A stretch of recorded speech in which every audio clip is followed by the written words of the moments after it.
Testing, testing.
I was just saying that this one will work.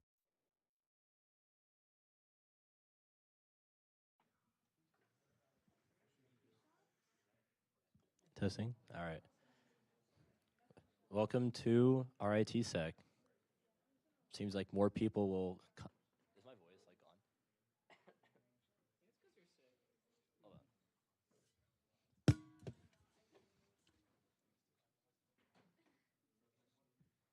All right. Are we ready? What time is it? 12:03. All right, guys. Welcome to RITSEC. Make sure you join the Discord if you have not. I think everyone has so far. Please sign in if you have not. We just dropped it, so make sure you sign in for when pizza comes. Check the calendar as well. Make sure you join the RITSEC mailing list to get our updates. Now, and also follow our social media if you have not. And now, guys, clap it up for the sponsors.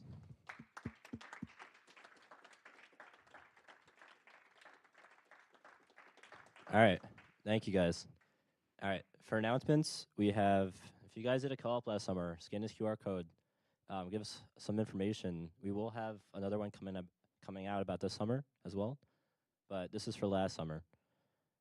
Make sure you guys sign up for ISTS Black Team. The competition's from February 27th to March 1st. There's more information on the second QR code.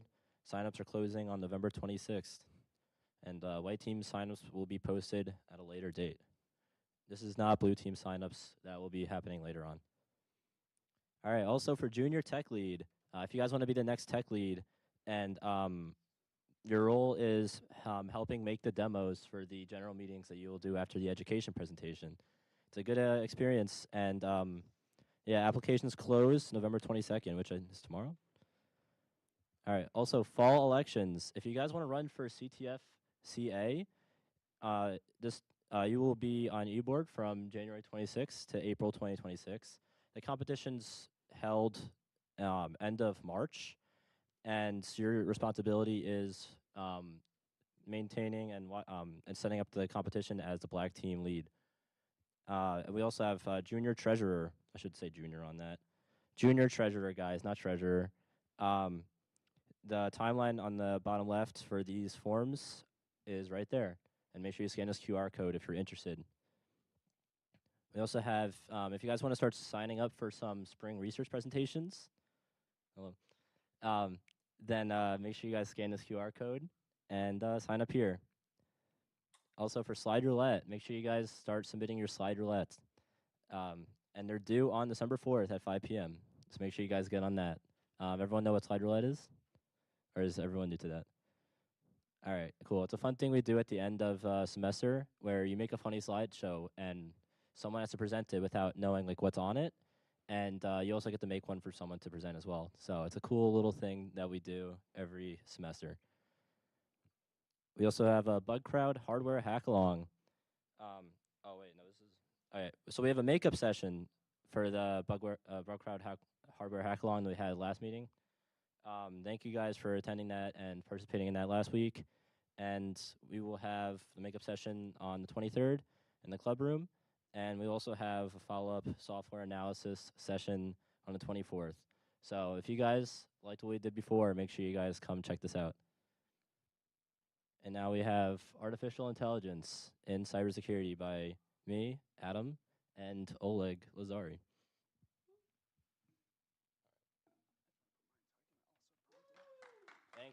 Thank you, guys, thank you. Is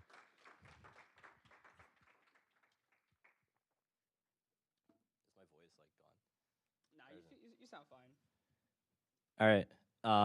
If you guys have not seen us before, I'm Adam Braccia. I'm a fourth year here at RIT and head of education, trying to bring you guys some new presentations. We have, you want to introduce yourself? Yeah, so I'm Oleg. I'm a fourth year as well. I'm from Baltimore, and I'm really big into VRRE, and I'm really good at vibe coding. All right, and as you guys might know, this is our first time with artificial intelligence presentation here at RITSEC.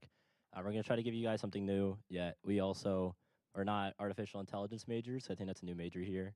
So we're going to present this the best we can and answer you guys' questions the best we can. So today we're going to go over what is artificial intelligence and machine learning and how does that work. We're also going to go over applications of how AI is integrated with cybersecurity and the importance of AI and some statistics to go along to see the importance of it. And we're also going to go over the challenges and limitations of AI, as well as some cyber threats involving the use of AI and the future of AI and cybersecurity, and finally some real-world AI security implementation. So what is artificial intelligence? We all know what ChatGPT is and Gemini, but how does it actually work? Artificial intelligence is actually a field of computer science, and mainly in easy terms, it performs tasks that would require human intelligence. When you enter a prompt into ChatGPT, you can ask it to write something, which if you put that into a Google search, it would not be able to write you an entire paragraph or essay. Machine learning and deep learning, what we'll get into, is a part of artificial intelligence. And yeah, anything you want to say on that? No. All right. So for machine learning, how does it work? How the AI model works is that it takes two training data, and it takes a bunch of data and puts it all together and makes prediction based off of the test data that it has, and then it makes a decision based on the data that it. I'm not sure if I explained that well, but it analyzes the data and identifies the patterns, and it uses those patterns to make the decisions about how it wants to write whatever you ask it to. And it also adapts and improves over time, because as you give it more data, it has more information that it could base off of. Yeah, anything else? All right. Yeah, so machine learning is basically you have inferences based on the data that you have to, let's say if you have brand new data, if the algorithm can infer based on whatever it's already trained on to see what it's most likely to be. Cool. All right, now we have deep learning. Deep learning is a little bit different than machine learning, that it's mainly used about how the human brain processes information. It's another subset of machine learning that is explained as the neural networks about how AI models learn a large amount of data, and it's about detecting complex patterns in the data sets as well. And like one of those complex patterns could be an example as a malware signature. And yeah, we good? Yeah, deep learning is basically just, uh, like for example, if you have a virus sample, most likely the virus has very specific, what's it called, assembly line that is unique to that virus. Maybe it's because of a compiler signature or such. So deep learning would be to analyze that, and if you see a brand new binary, you can see that piece of hexadecimal in the binary and be like, oh, that's malicious still. All right, now we got some crowd interaction here. If one of you guys want to raise your hand, how important and significant do you think AI will be in our cybersecurity field? Yes, Luca.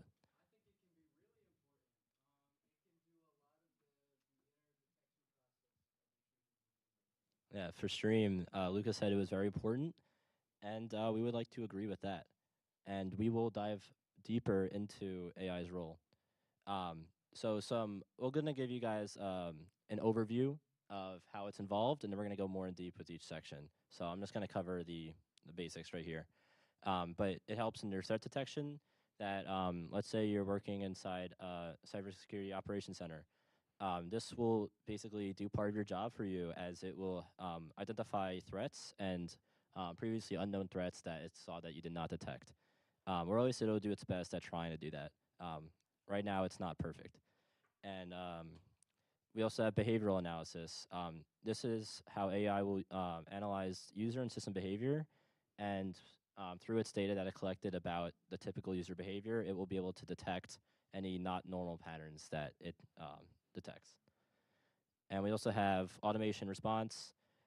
This is basically AI tools that will be streamlining automated playbooks and automated playbooks and responses to different security incidents.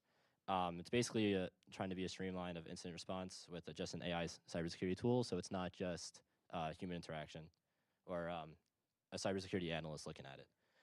It also goes over user authentication, about how AI can use MFA and biometric recognition with users authenticating into a system, as well as the purpose is to reduce the risk of unauthorized access. It also helps with malware detection. It's supposed to be able to detect sophisticated malware and use code pattern behavior analysis as well as predictive analysis, and we'll go more in detail with that. Behavioral analytics. You want me to take this one, or you want to go? All right. Behavioral analytics. It's about monitoring the normal user and system behavior. Covered this a little bit before. It's trying to detect different deviations that could indicate different types of threats. It could be applied, as said in the slide, that it could identify insider threats or any compromised accounts, and has different benefits. I'm going to go on from that because I covered that before. Predictive analytics. You want to take this one? Yeah. Yeah, so AI is really good at what's it called? Using data it's already been trained on to try to predict new ones. So, for example, let's say you have an AI trained on securing your endpoints on your one of your devices.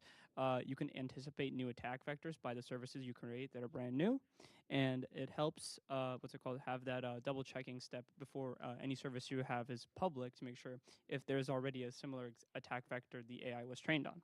And what it really does is it helps make sure that it's not a very reactionary response when someone is trying to attack your system. In fact, it will actually try to prevent it before, maybe days or months before. So for automated incident response, how that will work is if it detects that an alert pops up on your incident response system or your SOAR, it will automatically isolate the compromised system. AI is supposed to do that for you, and it's supposed to analyze the alert as well to determine if it should be compromised. It can also do different type of cybersecurity controls, as mentioned here, that it could block malicious traffic. and also coordinate with other multiple security tools. This is still in testing that there's nothing that's too popular about doing all this at once, but we could see that there's many different AI tools that are trying to do this. Um, the different benefits include response time, trying to lower it. This is all what's perceived as the use case of having an automated incident response. Um, Also, I guess along with incident response, there's also trying to be AI pen test tools that will do the same as performing a pen test with less cybersecurity responders. So now for threat detection systems, you want to go over ideas? Yeah. Yeah. So basically, when you have an internal it's called intrusion detection system or prevention system.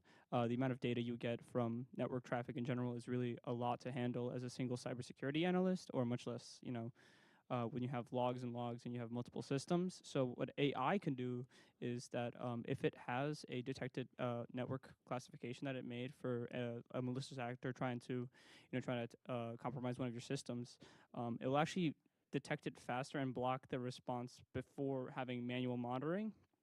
And the way that it does it is it tries to identify the subtle patterns that a regular person might not be able to see. They might see that it's just an attack, but AI can try to draw a conclusion from the way that they attacked and what communication service they're on and what IP they're coming from, and it'll try to actually filter out false positives by that logic because it tries to draw a conclusion from the network data that's being sent to it.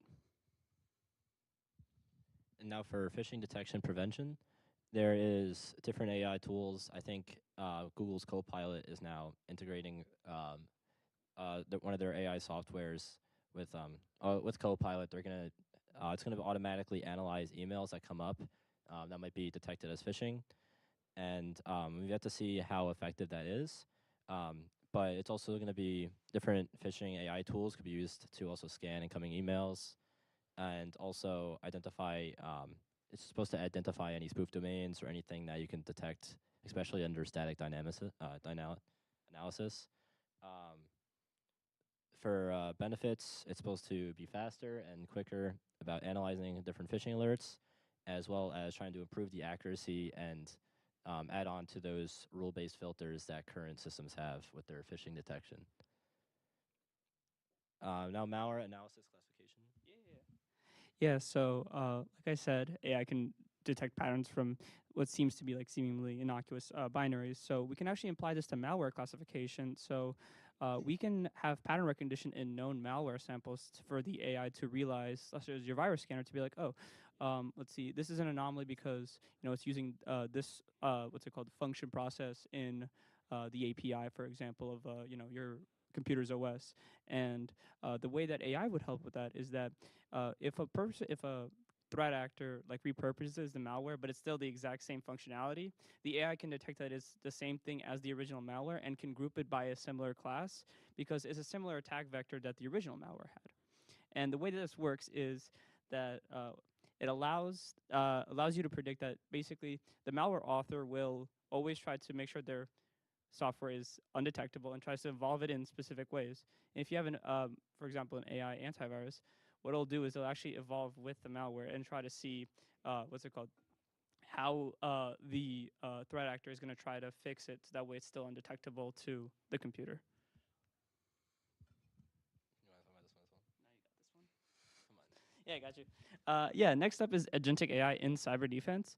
So, for example, let's just say that real-time response to malware threats is really slow. If we had agentic AI always on 24/7, no matter what, there would be an instant response to a certain event that is considered to be anomalous. And this helps us because there's less overhead spent with having someone on 24/7. If we have an AI working, it can notify if this was actually a malicious event or if this was just a benign network issue. And as well, since it has continuous monitoring, it can actually adapt defense strategies and give you notifications about ways to improve your defense because it'll actually know the way that it's been or your network's been attacked, and it'll try to give you tips and pointers to have to sort of fortify your defense against these certain types of issues. Yeah. So, what is natural language processing? Basically, in cybersecurity, its role is to make sure that something is deemed to be correct, not suspicious or perfect in a phishing sense, where it's like, when you have phishing emails and they have improper grammar or they speak in a different tone of voice than you're most likely used to an email, a natural language processing model would understand that and it would actually try to tell you saying this is not similar than an email that you recently got, and it might be considered to be more of a malicious email, even if it's coming from the same person. And also, this helps with email filtering because if you understand that there's certain types of spam and they have a similar cadence or tone or writing style, you can probably group them up and filter it into spam without having the need to actually go look and have manual reviews on your spam. All right, and as we could see, there's a lot of use cases for AI, along with just, cybersecurity. That could it's mainly about increasing your speed and trying to do this stuff at cheaper than having to pay a bunch of cyber analysts to do this, as well as trying to reduce the scalability of some of your security measures. Like when you are ingesting logs with, let's say you have Splunk on your system, and ingesting all those Splunk logs will be expensive. AI could help and reduce those logs and detect which ones should be actually ingested, and will already filter it down, kind of like how Cribble works, if you guys are familiar with Cribble. It's also supposed to reduce false positives through its understanding of what is unusual, as well as threat hunting, and supposed to be cost effective because you pay one big price for just AI model that should be able to work with a bunch of different tools. And now the necessity of AI modern defense, cyber defense. We saw all different use cases and applications of AI. We also see that there's increasingly threat volumes, and that as threats are adapting, security must also adapt. That there's also now AI attacks that are happening, or attacks that use AI, which we'll go into later on. But we see that AI will look to detect these other AI attacks and also automate the detection and benefit security operations center with overall speed and security posture. Cyber crime, as we see some stats here about cybercrime growth, that they're costing now $10.5 trillion annually by 2025 is a projection. The average ransomware payments are climbing up as well to 1.9 million, which doubled from 2 years ago.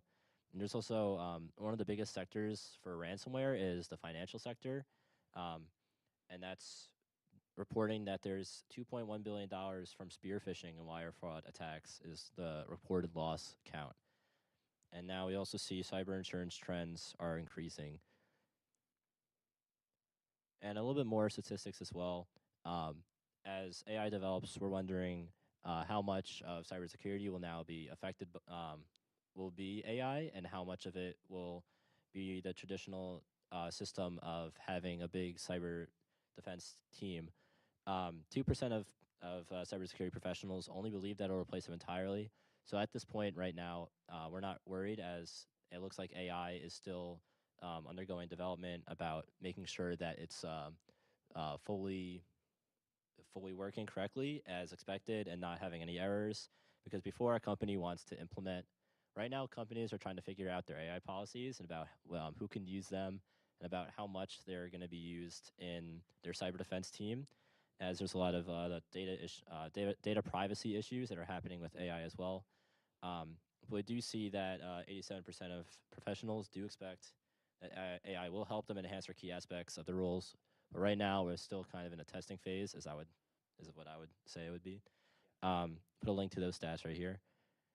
And now we have some challenges in traditional cyber defense. Human error is one of the errors that we have right now. That a lot of different malware and phishing emails. All this malware usually starts with human input, while these new AI attacks are coming without having to have a human input error. So we see human error is one of the major causes for vulnerabilities that lead to different ransomware and actors getting initial access, resource constraints as well. That it's costly to get all these cybersecurity tools. If you're not a major company, you might be outsourcing your cyber defense to a different company. But for those bigger companies, it's very expensive to buy different tools. That let's say you're getting the Microsoft package of Sentinel and Defender, it's going to be expensive. It's going to be a few $100,000 depending on how much data you're ingesting with different devices that you have and how many people are working in your company. We also see slow response times right now. If you are working in SOC, you might see that you have to click a thing saying acknowledge me to an alert, and it's basically being timed to see how long it takes you to respond to an alert. And it depends on, I guess, the company atmosphere, but if you're pressured on your timing of your alert response times, AI should look to help to do that, make it faster. And as I said before, there's evolving threats that are utilizing AI. So we're looking to companies are looking to integrate AI with their cyber defense systems. More challenges and risks. As said before, there's data privacy concerns. For an example, a company that, let's say, uses all the Microsoft tools like Sentinel, Defender, Outlook, Teams, they will be more comfortable with Copilot. They would like to say within the Microsoft AI, Microsoft tool systems. However, there's a lot of question about, let's say, company data is involved with an AI tool. How is it going to be leaked? Or how could it be leaked? Or how could it be protected? And there's a lot of questions on that right now. So most companies are trying to figure out how much they will let you use AI in their tools, or who will get to use AI. There's also regulatory and ethical considerations about most companies do not want AI to take people's jobs. People don't want AI to take their jobs, so there is some ethical considerations as well. And adversarial AI attacks. You want to talk about that? Yeah, of course. Yeah, so a big one is that you can actually just try to find injection prompts to make AI do whatever you want, even if you have hard-coded limits. And that seems to be one of the risks with adding AI into stuff is that you're almost adding more issues for someone to try to prompt inject and get the AI to leak whatever secret you want because it's trained on all the data that is in your network. It's almost like having a double agent on your team, which is why there needs to be more robust measures with, making sure that prompt injection and ways to make sure the AI doesn't actually listen to malicious commands. And now we see some emerging threats. The more recent attacks that are happening are the deepfake and impersonation scams. If you ever seen those Sora AI videos, sometimes they can look pretty real, even though they're not a real person. So we see AI is getting pretty good at recreating what humans look like and about how they move and different actions that they have. So these now deepfake attacks and impersonation scams, they could do the same thing with your voice, and it will be hard for someone that's not trained in cybersecurity to understand or detect that it's actually malicious. There's also AI-powered attacks where they'll use machine learning to bypass defense. You want to speak more on that? Yeah, of course. Yeah, so you can have pen testing software that has automated playbooks based on you see an Nmap script for this, but AI can take it a step further. They'll actually see this is running a specific version of PHP. We can understand that there's a vulnerability in this because they haven't updated their software or such, and the AI can actually almost do more work for you because since it has the context of this PHP window and the vulnerabilities that it can run, it'll actually it actually could be used to automate the entire workflow from just a single Nmap scan to telling you basically what steps you need to pwn the entire system. And as well, supply chain vulnerabilities. This is really a big one because everything requires AWS or Cloudflare. I'm sure you guys know what happened with Cloudflare being down for maintenance. But if there was like an AI integrated into that, if there was a Cloudflare having an open endpoint to all their stuff, you can see how if they have a more malicious threat actor attack Cloudflare, it could probably shut down half the internet, which is why I think AI would be really useful in network detection to make sure those types of attacks don't crash the internet. You want to go over that? Okay. So some recent cybercrime that we researched is about Claude AI. Is that the criminals exploited the Anthropic's Claude AI system, and this targeted multiple organizations that the tactics that they used or the threat actor used is reconnaissance and credential harvesting using AI tools, and they also performed a network pen test and exfiltrated data. The impact is that there was a big ransom that exceeded $500,000 and also caused disruption to critical services. This is just one example of an AI-driven cyber attack. And now, what is the future of AI-driven cybersecurity? This is what we expect. There's going to be different cloud security challenges that companies, let's say they merged with another company. Now there will be some challenges about how they're going to work with those complex configurations of how those two cloud systems will integrate. And also, all that information will require constant monitoring. So it is yet to see about how AI will work with all that data and information. Then we also are interested to see about how AI will be able to detect anomalies and address the unauthorized access and configuration risks that we identified before. We expected that the automation remediation with security updates, and maybe this could be something that it could be automatically updating some of your software that could be out of date to try to remove any vulnerability management risks that you might, or vulnerability risks on outdated software. Yeah, want to go on that? I think that's good. All right. Yeah, so a really good one is also AI-driven threat intelligence sharing. Believe it or not, Malwarebytes, a very good antivirus, actually has this already with their AI features. What they do is every time you have an indicator of compromise on a known system, let's say it's a brand new malicious binary that Malwarebytes has detected, it'll actually use heuristics and use its own trained AI to detect why this binary is anomalous and share that information to other Malwarebytes updates. So that way, if someone has a similar binary, the antivirus will also let them know this is actually a malicious binary. And the reason why this is very beneficial is that Malwarebytes doesn't have to keep redetecting with the heuristics that binary, and as well there might be false detections or false positives, and this helps reduce the amount of effort needed to, one, clear the false negatives and false positives away, and two, helps reduce the amount of effort on Malwarebytes to keep keep asking and keep analyzing the same binary over and over again. For the as we look at, and when we researched about top AI tools to do all this automation and enhanced threat detection, a lot of them are upstart companies, as right now Microsoft is trying to figure out how they're going to use Copilot and use all these AI tools. So right now there's not really much leading AI models, but we also have, you want to go on generative AI? Yeah, of course.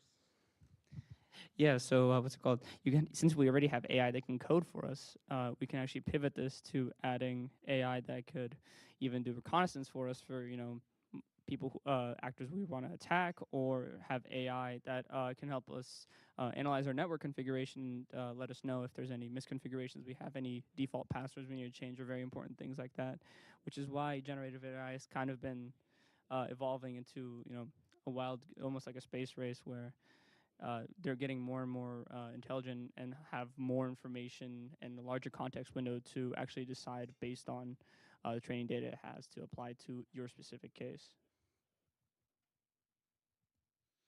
Yeah, so AI is also going to be really important in autonomous security systems in the future.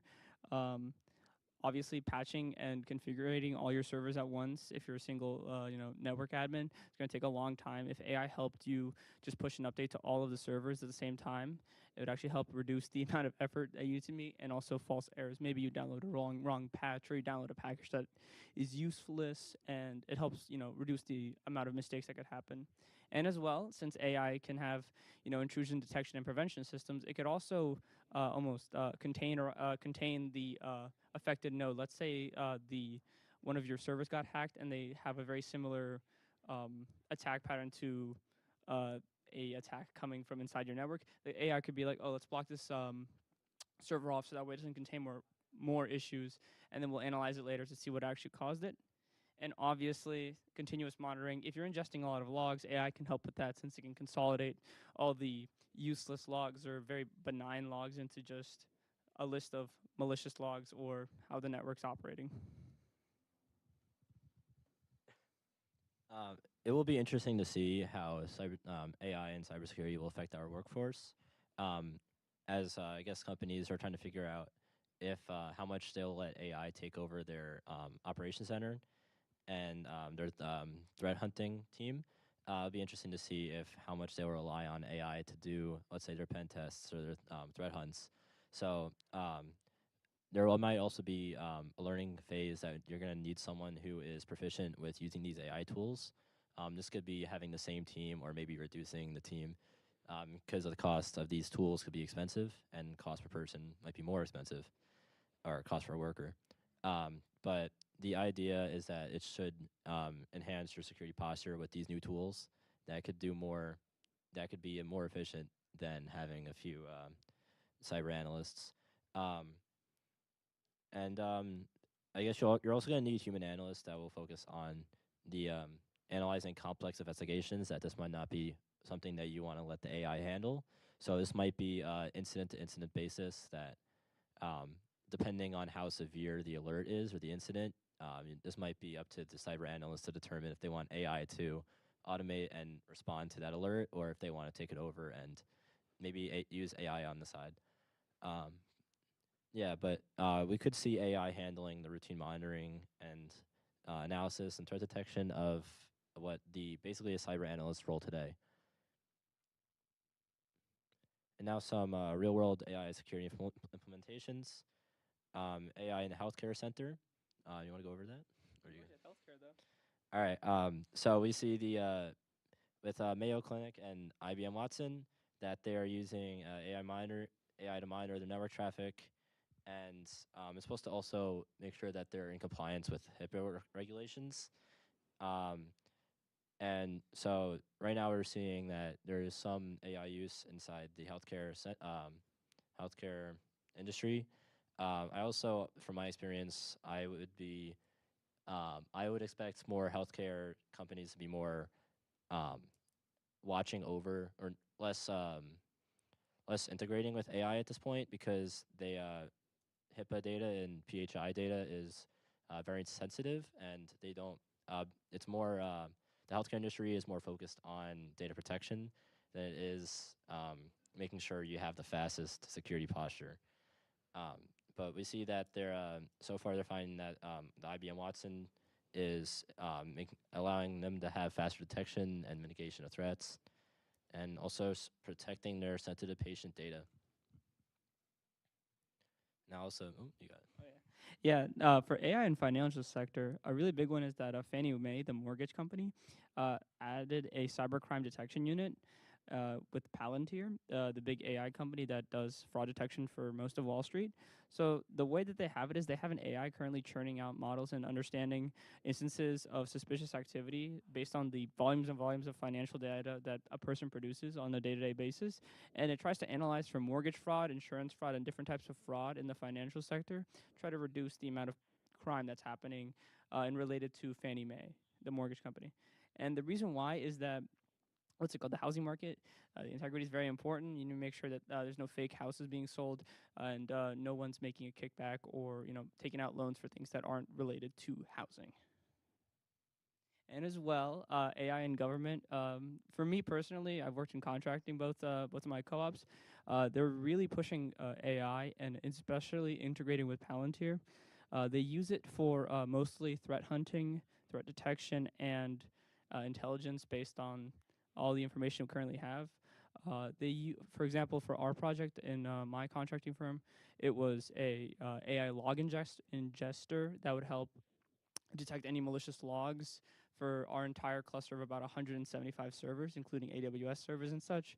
So the reason this helped is that we helped filter the malicious packets into our intrusion detection and prevention system to help reduce the amount of incidents that happen with our network, such as someone tried to hack it or take it down. And as we see, AI is being used between different industries, and it depends on the industry about how much they're going to want to integrate that in.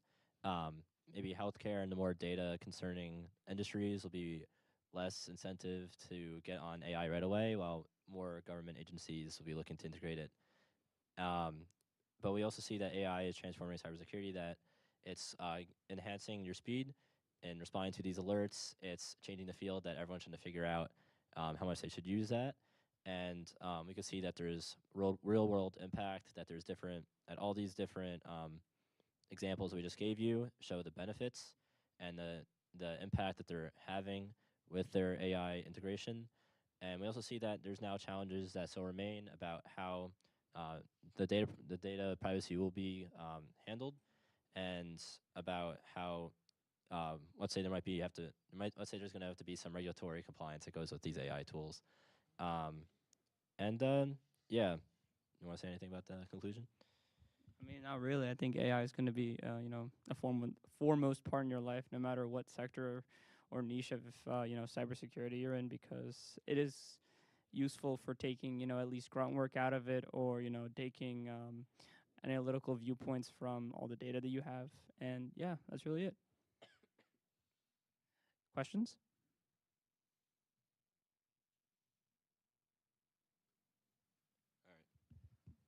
Thank you guys for having us today.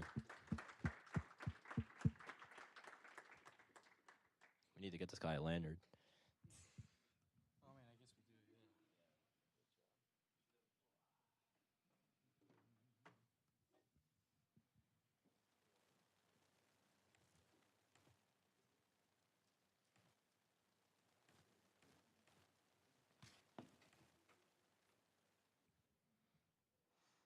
Where's Mr. Demos? It's okay.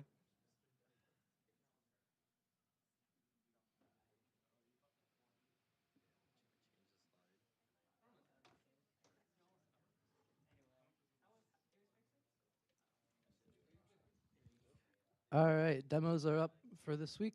There's 5 of them.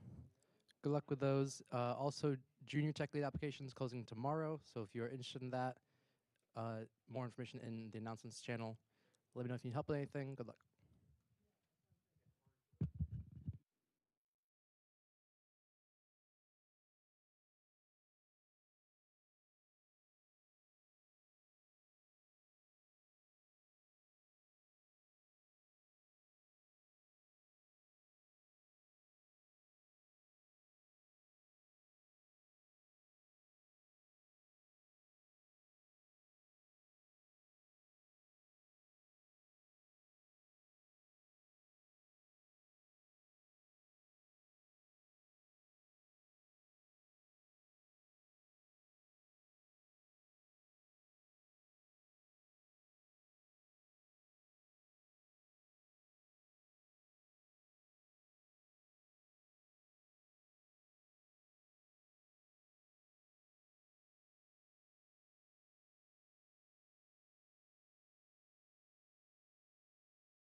Hello, hello. Hi, guys. It's time for your favorite part of the meeting, the research portion. Without further ado, let's get into it. So, I have updated the presentation form. If any of you are interested in presenting for the spring semester, presentations.ritsec.club.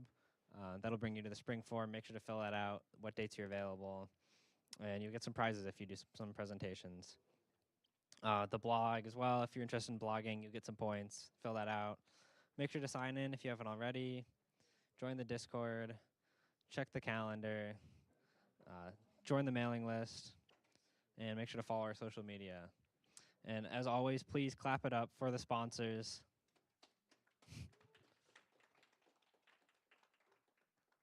Thank you. Now some quick announcements. If you're interested in ISTS Black Team, make sure to sign up. It's a great opportunity. There's more info below if you scan the smaller QR code. Sign-ups close on the 26th, which is in like 5 days. Junior Tech Lead application. If you're interested in becoming the Junior Tech Lead for next year, applications close tomorrow. So if you're interested, make sure to fill this out and talk to Owen if you have any questions. Fall elections, if you're interested in being the CTF competition architect or the junior treasurer, fill this out, put your name in. Additionally, slide roulette. Slide roulette is like less than 3 weeks at this point. So I highly encourage you to sign up. Start thinking about an idea now. It doesn't have to be finished. Just fill out the form so I can have a general head count. Also, the bug crowd stuff, thanks to everyone who came to that already. There's going to be a makeup session this Sunday at 2 p.m. in the club room. Casey will just be doing some of the hardware, like memory dumping stuff, and we'll set some networking stuff up beforehand to make sure we can actually get it to work. And then the actual follow-up session is on Monday. I said 12 to 4. I don't think it'll go the whole time, but that'll be like reversing the actual memory dump. I think we're probably going to do that in the club room. I'm not entirely sure yet. I'll keep it posted. Now, without further ado, we're going to get into some presentations. We have a special guest today, John Roberts from the class of 70, talking about some security clearances. So if you'd like to come up and introduce yourself.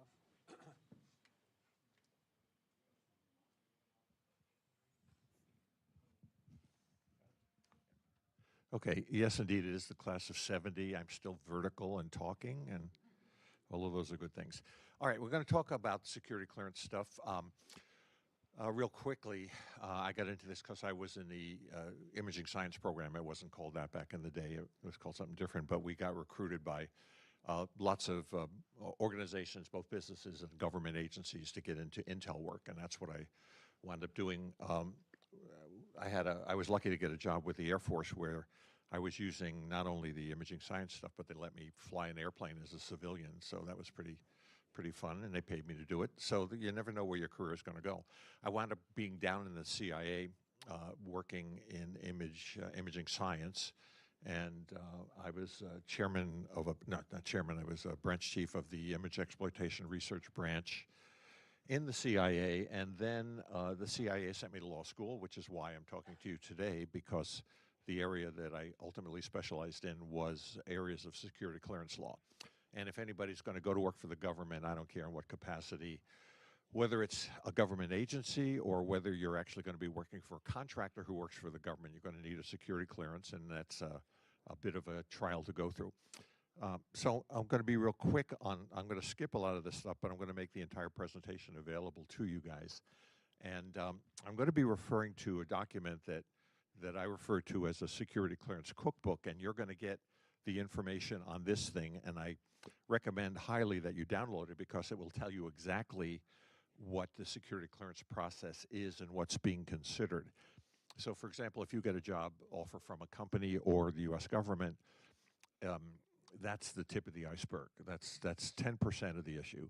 The 90% of the issue is what follows, and that's the security clearance application process that we're going to go through right now very quickly. And I'm going to just take one category and tell you how the government goes about doing that evaluation. So let's see. Why is that not working? Hello. How do I? Okay, well, this is pretty good. Oh, there we go. Took a while to get through. The whole thing on the security clearance is not whether you want one or not. It's does the government need you to have one? So a lot of people have come to me over the years and said, I want to apply for security clearance, and what has to happen is you got to have a job offer first. That's why I say that's really 10% of it. The other 90% is what happens afterwards. And these are the steps basically you go through. That last bullet is probably the most important bullet of this entire presentation, which is that the government doesn't expect that you're going to be perfect, but they do expect that you're going to be truthful. And if you are not truthful in any phase of this evaluation, you will not get a security clearance. And being not truthful means leaving information out. Perhaps there's been something that's happened in your life that you don't want the government to know about, but the government may find out about it. And if the government does find out, because right now they use electronic means to do a lot of searching, so stuff that you think might be quiet and in your background on social media or even other things on your criminal record are not necessarily that way. Even though a government, local government may say, well, we've taken this, we've expunged your record of a juvenile element, you still have to tell the government about that, because if they find out about it and you haven't told them, you will not be able to get a security clearance. They'll just say you're untrustworthy, and that's the end of that. So I won't bore you with all this. Just any government agency is going to require some kind of clearance or filling out of a very large form that will give them information they can investigate. The thing that you're going to look at, if you haven't heard of it yet, is called an SF-86. That's the security clearance form. It's 140 pages long. Now, that doesn't mean you're going to answer stuff on every single page, but a lot of things you will answer questions on. And if any of those answers need explanation, and I'll explain why in a second, you should explain things on the form before somebody comes and investigates you and asks you about it. So the process is you get a job offer, you get the SF-86, you fill a form out, and an investigator will be on your doorstep weeks or months later. That investigator will then talk to you about all the things that we're going to talk about here, or at least things that are in this cookbook that I mentioned. And then you'll have to explain things to this investigator. So you might as well be ready to explain bad stuff as well as even good things. So let's go forward with this. Now, the adjudication that's done, the whole thing is whether it's consistent for you to be, whether the government needs you to have a security clearance, basically. And if you're having a clearance as being consistent with the national interest, meaning here's what the government agency wants or the contractor wants that has the contract, then you can get a clearance provided that you provide the information. The key takeaway on this whole thing is that, and this is in fact the law, you're guilty until proven innocent in a security clearance environment. You do not have the same rights of appeal that you have in the same court. There are many different courts, and I've been in many of them because they do vary. One of the main courts is Defense Office of Hearings and Appeals. That does DOD and a lot of other services under contract. But then there are separate appeals that you have to make to the CIA, NSA, Homeland Security. But the key that I want to give to you is find a way to not have to have an appeal. All right, and the way to do that is to take advantage of all the rules in this cookbook thing that I was telling you about. So that's how decisions are made. You can look at those. Oh, now, what are the areas that are considered? There's 13 areas that are considered in all of this, and these are listed here. Things like, and they've changed over the years. Allegiance to the United States is exactly what you think. I've explained all of these in the presentation as well, but I want to leave some time for you guys to ask questions. Foreign influences, can some foreign government in some way influence you? A case that I had was, I had a guy who was a U.S. citizen from Great Britain. He was naturalized. His family was here, except his mother lived in the UK and was getting a pension from the UK government. So foreign influence in that category, his clearance was rejected.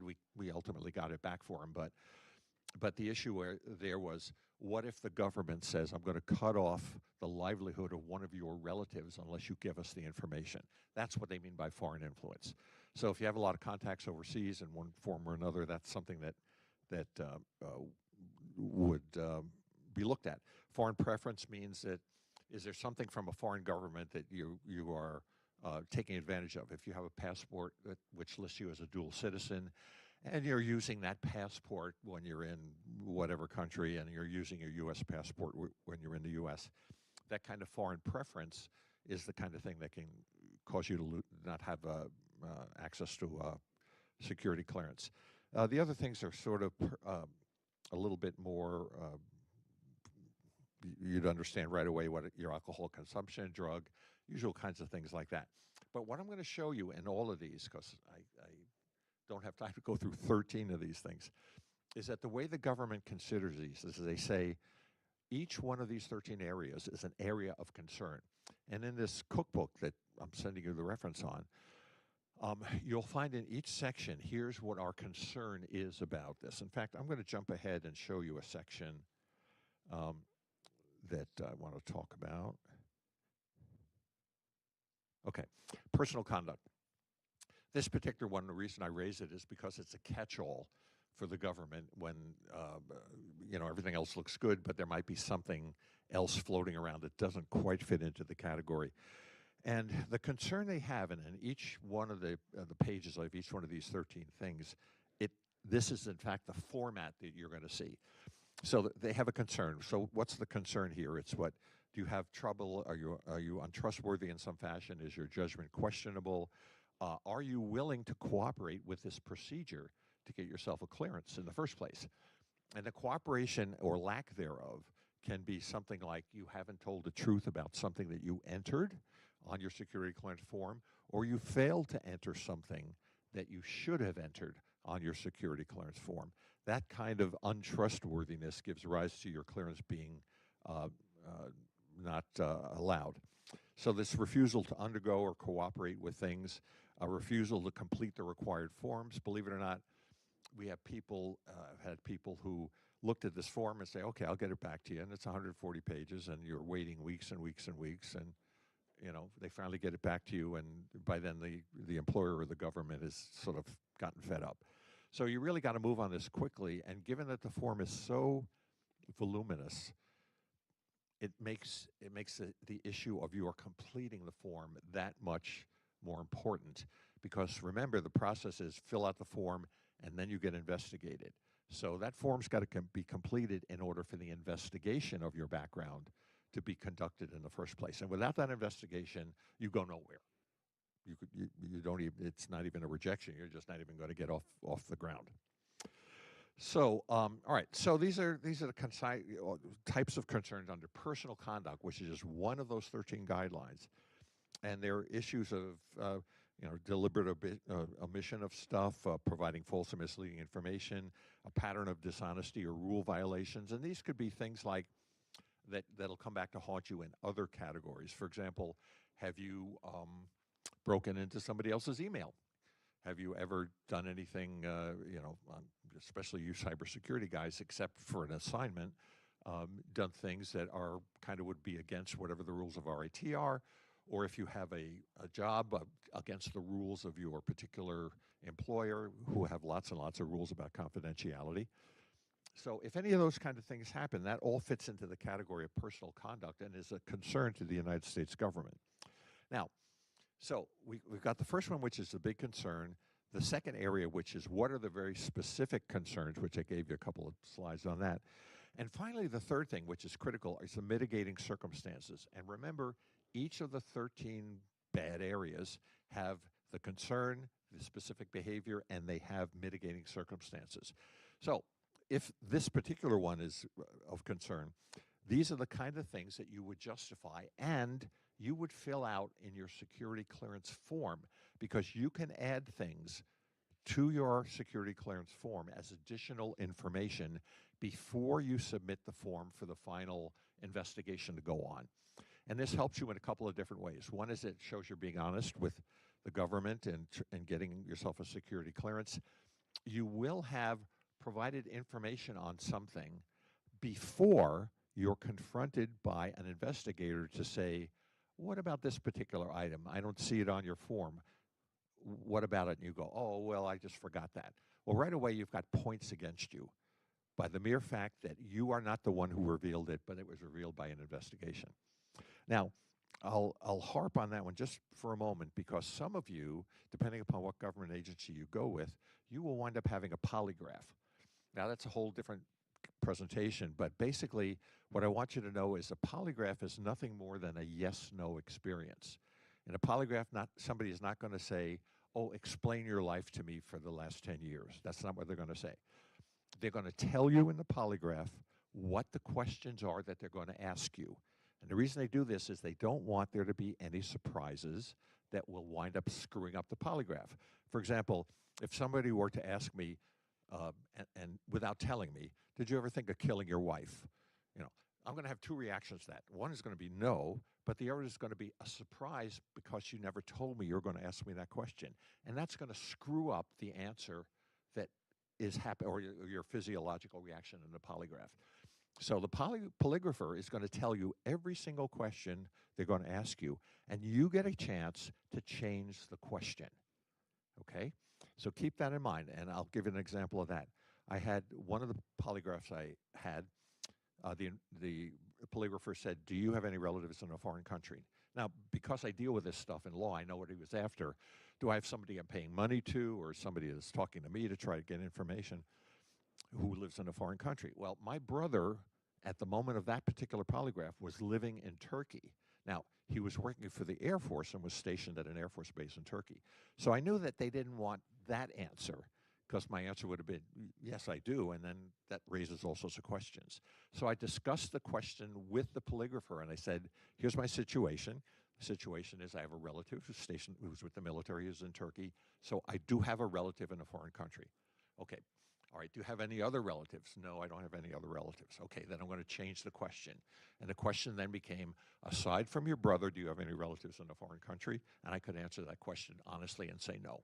So if you're taking a polygraph, again, remember that they're going to be yes-no questions, so you don't have to worry about somebody just asking for some narrative. They really just want to keep the answer concise, and you can change the questions if you need to.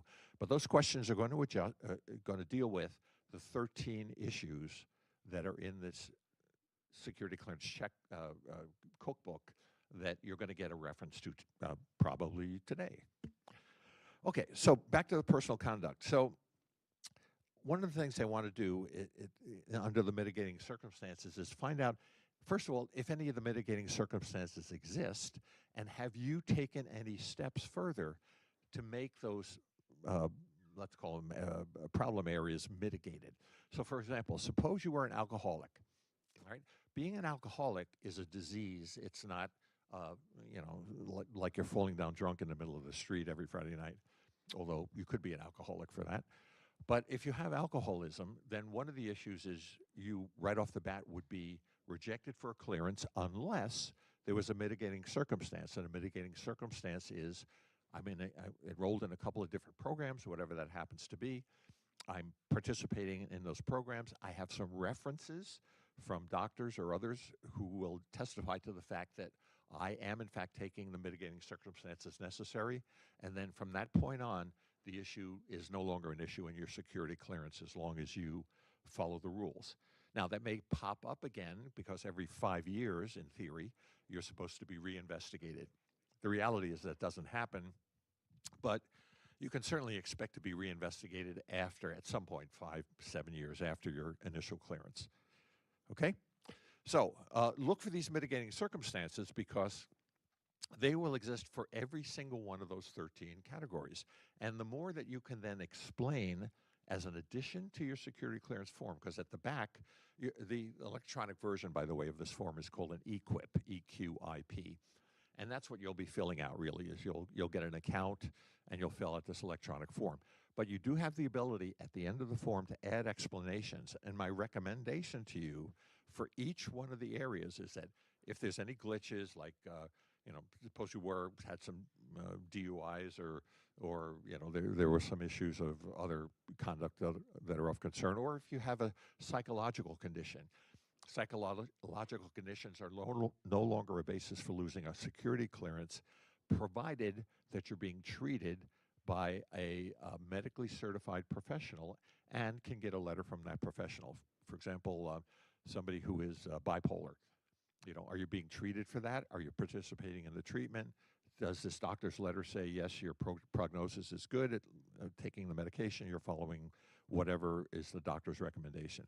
And those are the kind of things that you can put as an addendum to the security clearance form that you're going to fill out.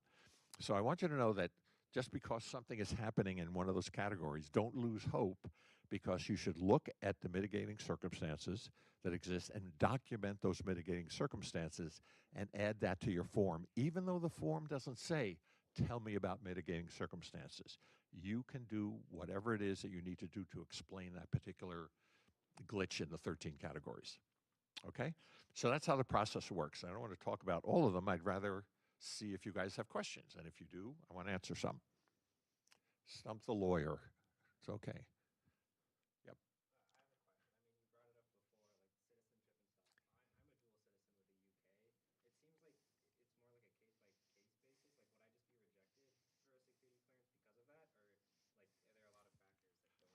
Well, there's factors that go into it. For example, why did you maintain the dual citizenship?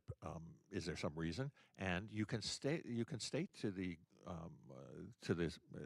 the adjudication or the investigators or in the form, are you willing to give up that citizenship? Now, it doesn't mean that you have to, but if you make a statement that says I have dual citizenship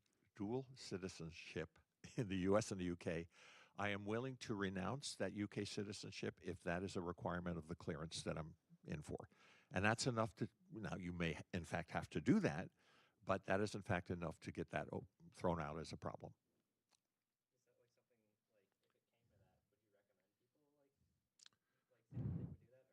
Oh, I do, because anyone who says they don't, that's a problem. If you're not willing to do that, think about it. Suppose my dual citizenship, and this is in fact the case, if someone was born in Iran and is now a U.S. citizen and has been a U.S. citizen for 30 years, you're still an Iranian citizen. It is hard to get rid of Iranian citizenship.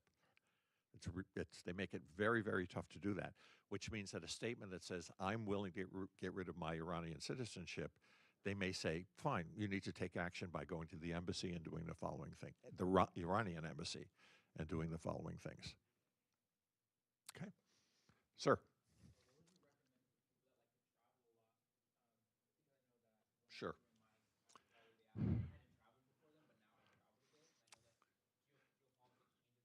Right. Well, one of the issues is, the question is what happens when you travel a lot. When you travel a lot, it raises the issues of foreign influence mostly, because what friends have you made in foreign countries?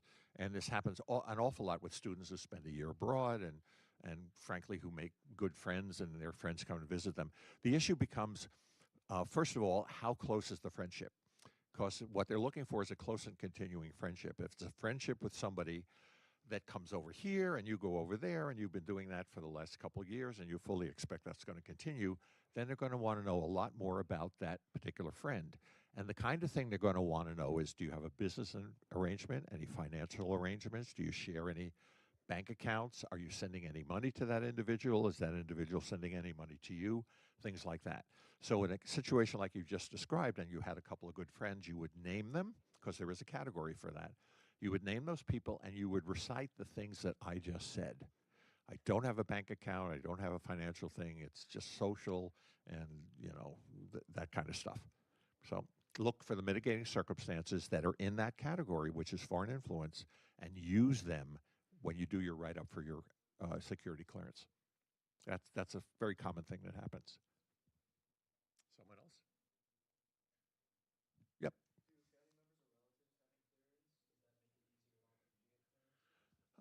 No, it really doesn't have any effect on them unless something happened to them with their security clearances. But no, in other words, does it make you a better candidate? No, it doesn't, because you've got to fill out those forms and you may have done things your parents don't even know about. Now, one thing I want to offer to all of you guys, like I did to the first group today, is that if you guys have some questions, because you're in a group and nobody likes to, say things about themselves, I would welcome you all to call me or send me an email, whatever you want to do, and my information should be floating around someplace, because I'm not going to charge you for talking to you about getting a security clearance. So if there's something that you want to discuss and after we get done with this, I'm going to be here for a little while to talk to people. It'll all be private. It'll be an attorney-client privilege. I'm a registered attorney in the Commonwealth of Virginia. So anything that you say to me, it's called, when you're in contemplation of counsel, that's considered an attorney-client privilege, just as if you were an existing client of mine. So I would invite any of you to call me if you have a specific question when you get done looking at all the form and you had some questions about particular things. And I would certainly recommend that you be honest, because A, I'm not going to turn you into anybody, because I can. And secondly, that's the only way you're going to get a good answer to whether or not you can get a clearance, because I'll be honest with you and tell you that you can't, you can, or here's what you got to do. What else? Sir?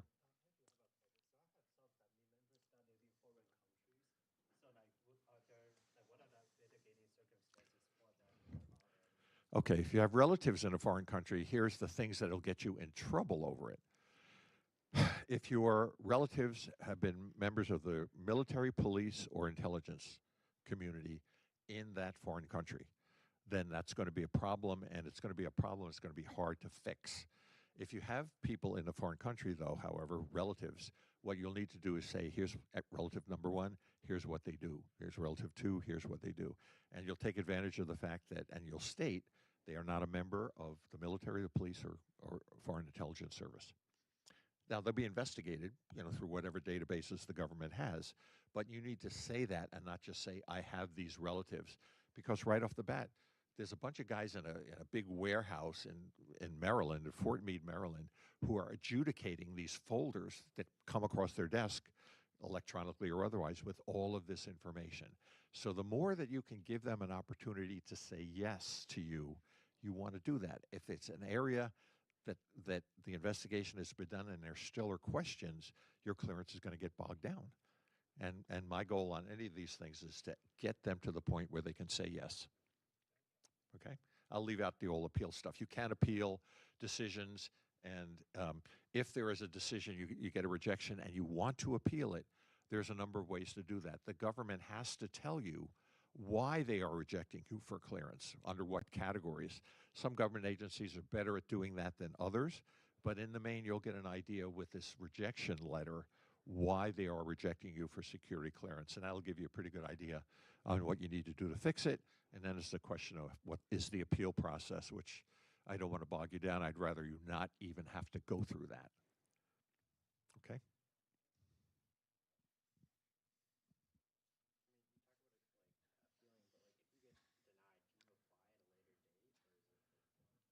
Well, you can apply for a later date depending upon what happened in the appeal. So, for example, I had a client get a rejection because of drug use, but they really wanted the person to get a clearance. So they said, we consider this relatively minor, but it still occurred in a period that was more than 12 months prior to your within 12 months of your application, sorry. And so go a year without using the drugs and get back to us.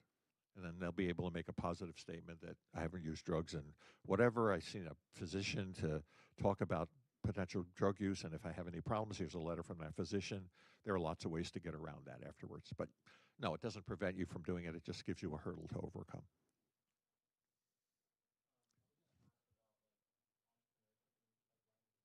Well, oh, I'm sorry, what was that?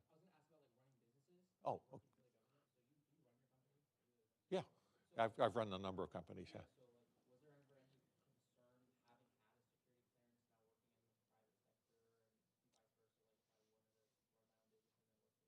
No, the question is has security clearance had any positive or negative impact in either direction? And the answer is no. If you do stuff, one of the groups I ran a 200-person organization that did most of its work with USIA, which of course they emasculated with this current administration. But I had people all over the world.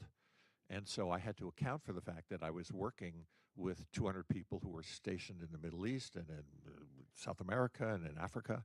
So I had to list all of that stuff. But also it was traceable directly to the contracts that were awarded to my particular company, and I already had the clearances for that. So, I don't know that it ever cuts badly against you. Maybe in a foreign country it might. Who knows? Anything else? Okay. Well, I don't want to bog you down. You got 5 minutes before the next guys come in. I know I'm a hard act to follow, but do your best.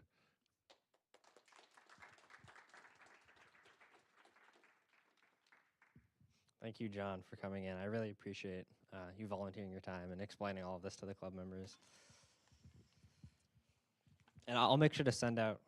I'll make sure to send out the information. The phone numbers. And Yeah. I'll give you all this. I'll put out his contact info and then the like a PDF or whatever link to the cookbook as well.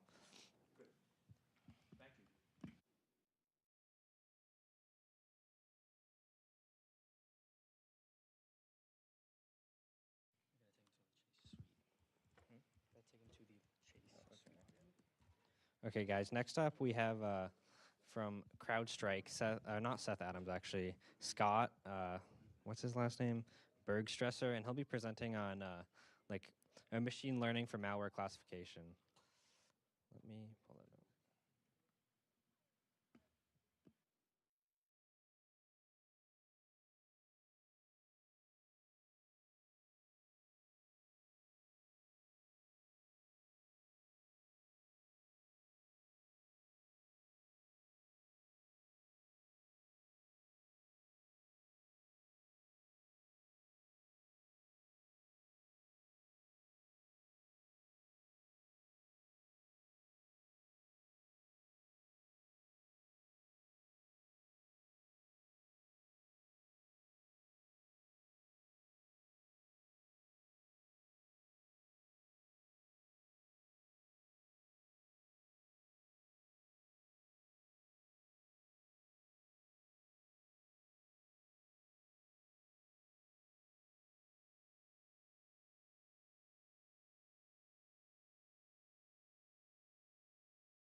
All right, can you hear me? Oh. Jeez. Yeah, hold on. You're a little loud. We're gonna turn you down. That's the wrong one. I turned him up. Okay, there. Try again. Yeah, that's good. Okay, we're gonna adjust the camera so you can actually see the room. 1 second.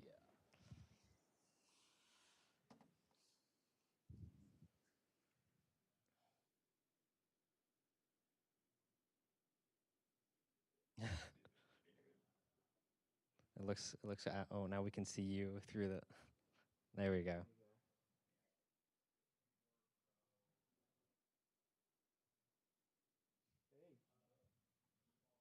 Hold on. Let me walk in front of the camera so you can see who's actually talking. Is this one right? Oh, you went too far, Luca. The cameras in this room kind of suck.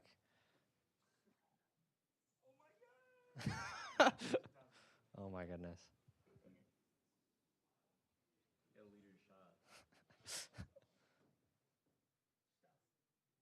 Oh my goodness.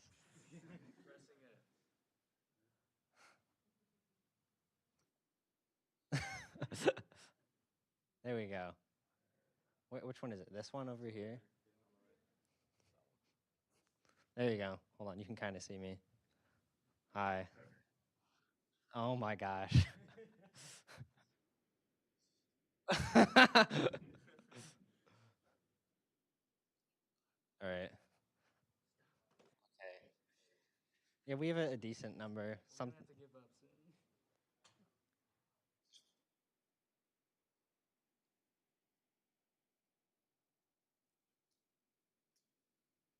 soon. Okay. No, you're good. I guess you just want to, while we're fixing the camera, just introduce yourself to everyone.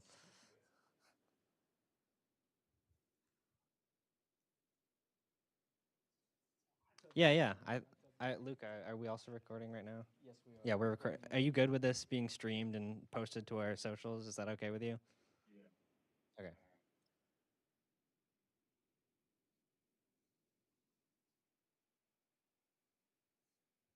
Okay, awesome. Scott, what is the title of the presentation?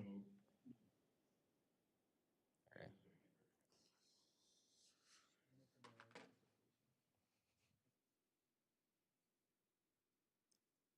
Oh, there we go. It should be. Does it let you? There we go. Yeah, we can see it.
If anyone has any questions, just raise your hand. I'll come over with the mic.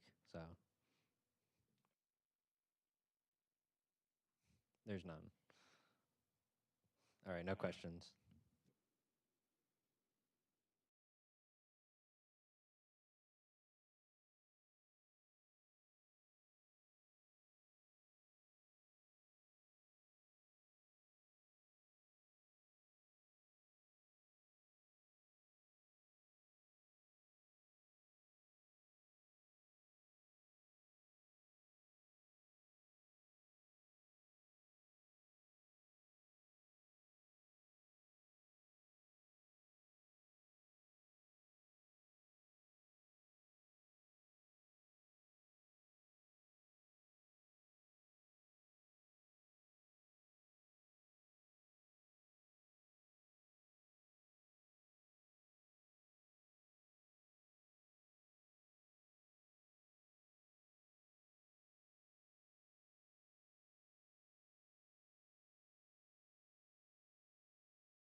I've got one question, not for me. Hold on. How did someone come up with this architecture? Because it seems like a well thought out process.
Yeah, I'm getting a nod, so I think so. I have another question, if you don't mind. Hey, hey Scott. So wait, you're talking about vectorizing the features. Are you actually converting them to embeddings, or is it like one hot vector? Because I don't think tree-based models are going to be doing good on embeddings because you'll have a lot of features, right? And then times the dimension of the embeddings, whatever. So I was really just curious as what do you mean when you say feature vector? Um,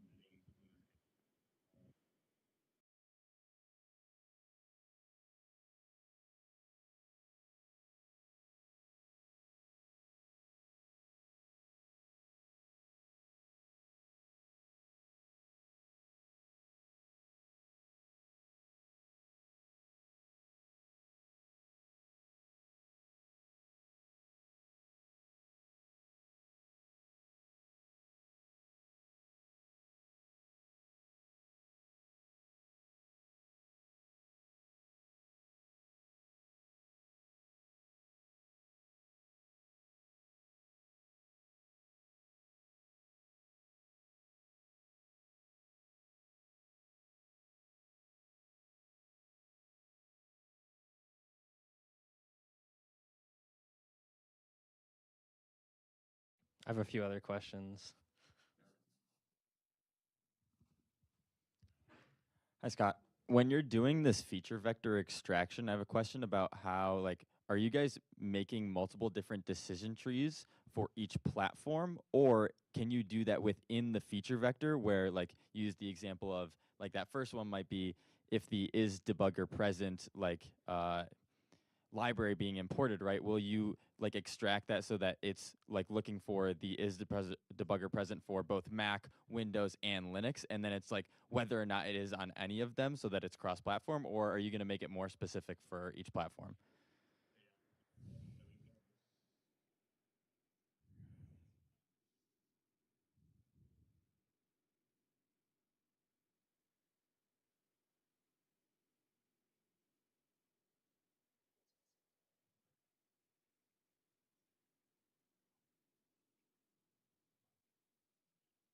Yeah.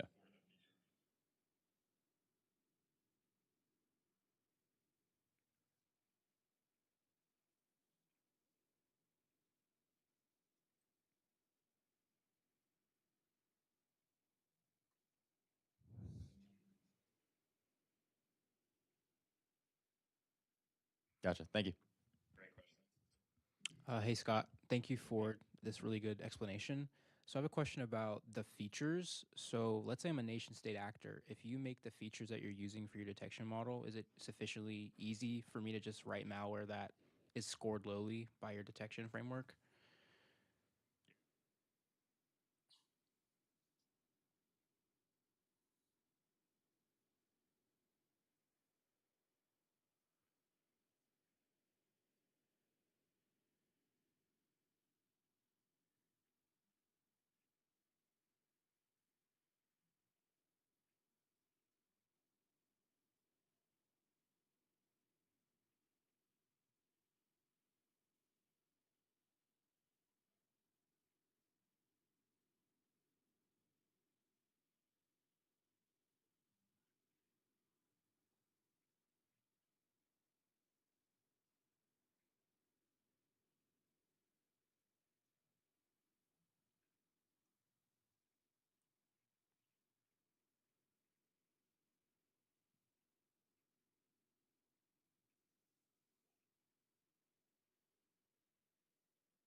Yeah, so I just wanted to know, then that means how you have to protect that information, like you have to protect your architecture.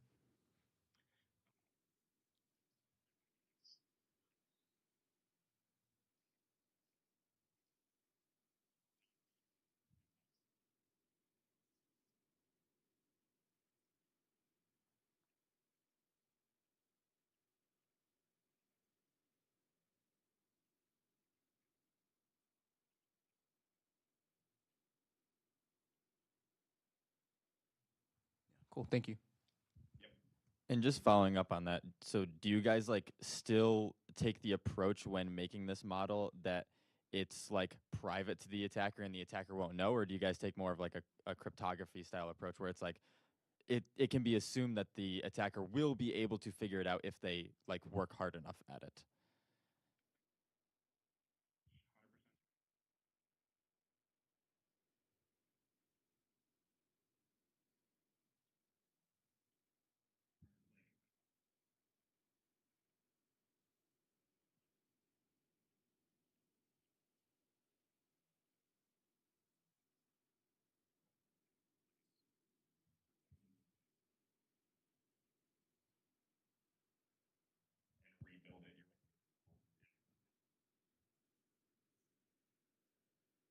Thank you.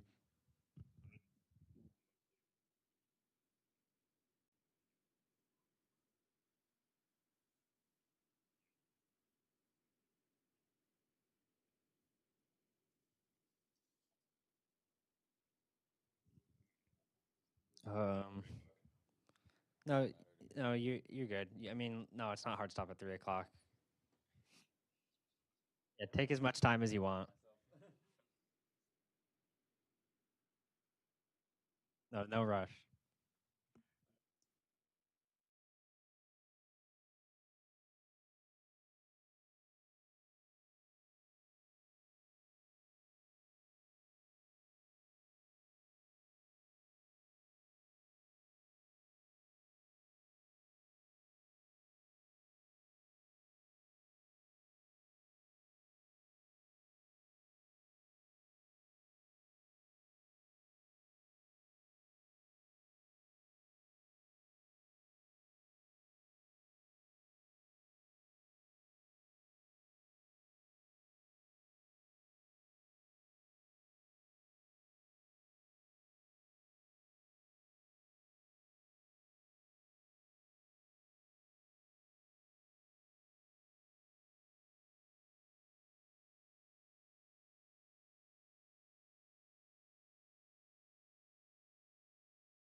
No questions. I see some nodding of heads though.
We have a question, if you don't mind.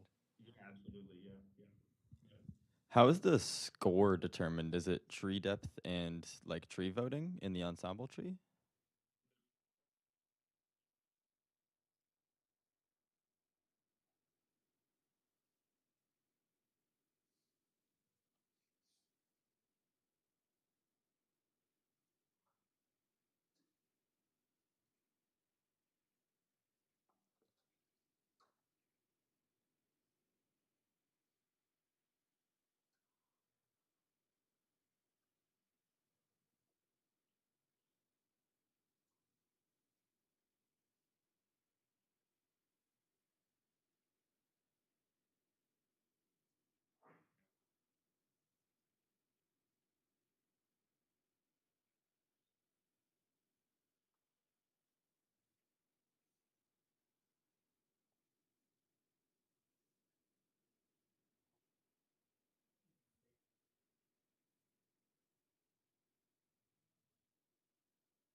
Yeah.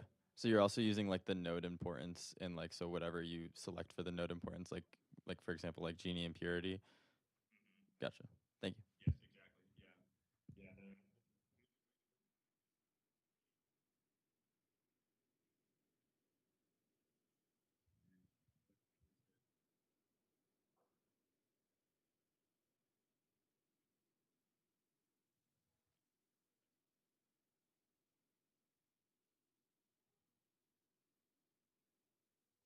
I have another question as well. Hey Scott. So do you guys use XAI for some explanations? Because you have handcrafted features, right? So it just kind of makes sense to use some XAI models or some XAI for T-based models to kind of like dissect why a prediction is what it is, you know? Um, Explainability, yes.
All right, one more question, if you don't mind.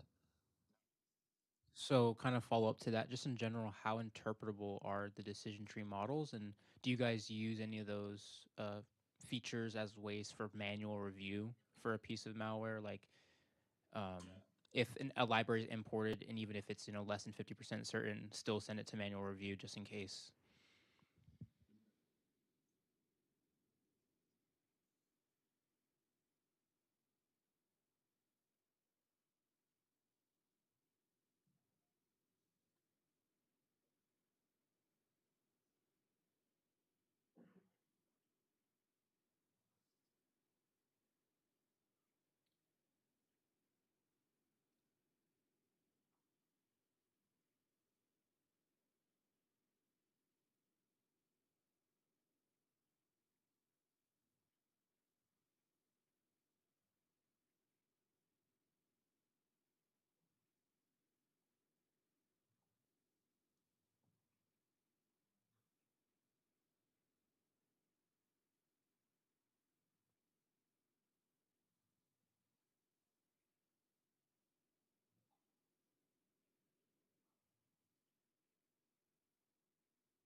Thank you.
Yeah, I just have a couple of questions.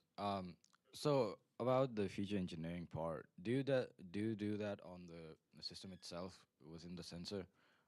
Where is the model deployed? Is it because like it's a tree-based model, it just could be deployed inside the computer or the system itself where the sensor is loaded. Um, Two questions. The third one is how many features are you guys working with? Like, just give me a range. You don't have to give an exact number, but just to know like how many features you guys extract for your production model or stuff like that, if it's possible to say.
Yeah. Yeah. I think one of my colleagues published a paper too on comparing like tree-based models to neural networks and other architectures. They found that it performed better for APK malwares at least. Um, but I'm also interested in like if CrossSite or any of your teams are interested or planning to publish some of the research that you've been doing for malware classification because Ember was released in 2017 or something when they were in Elastic, right? So there's not been much development in open source datasets over the time for malware classification, at least, um, which would help us academics a little bit. Um, is one. Yeah.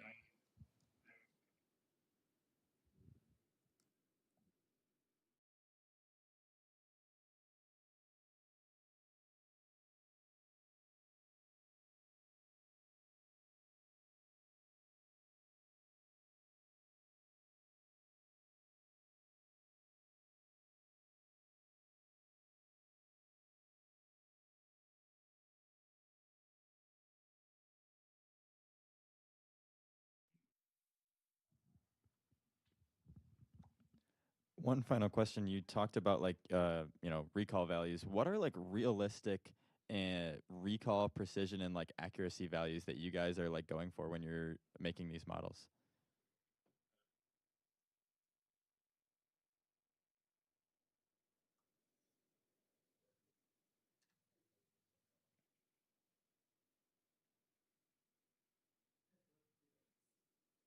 Gotcha. Yeah.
Okay. One. Are you good for one more question?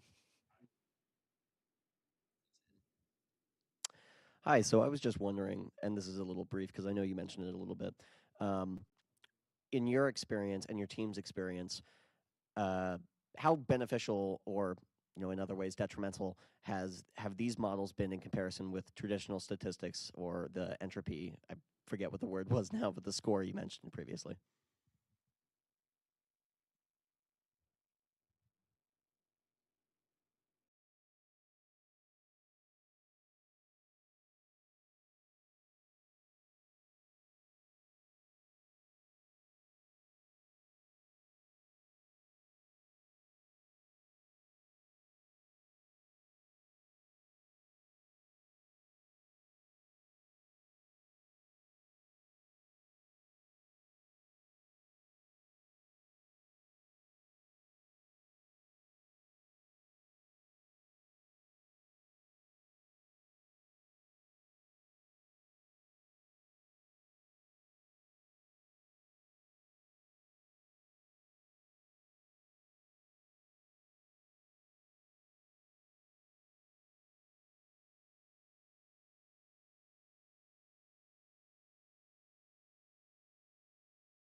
All right. I think that's everything.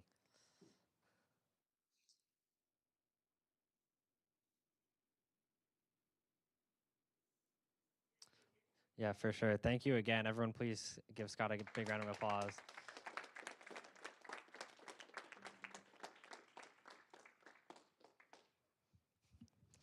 All right. Thanks again for coming and volunteering your time. We really appreciate it.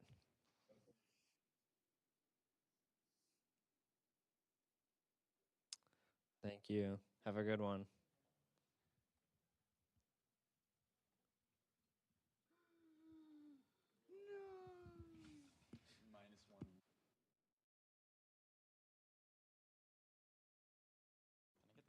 Okay, guys, we aren't done yet. Back for a third in a row awesome presentation from James Southcott.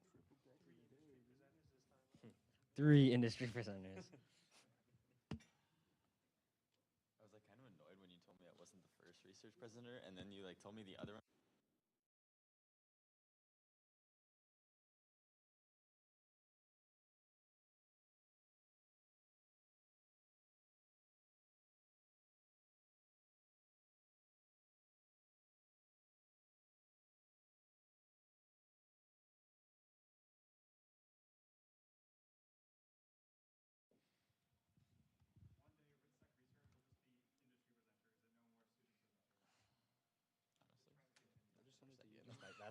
That was your vision.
Hello? All right, there we go.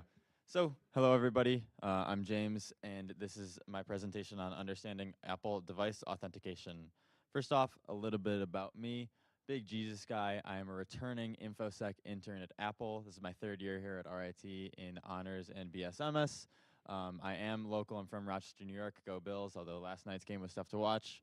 I'm the CCDC captain and the red team chief, and I'm pretty active. I play volleyball, golf, hockey, tennis, and both last night and tomorrow night, and pretty much every Thursday and Saturday, you can find me at Nashville's.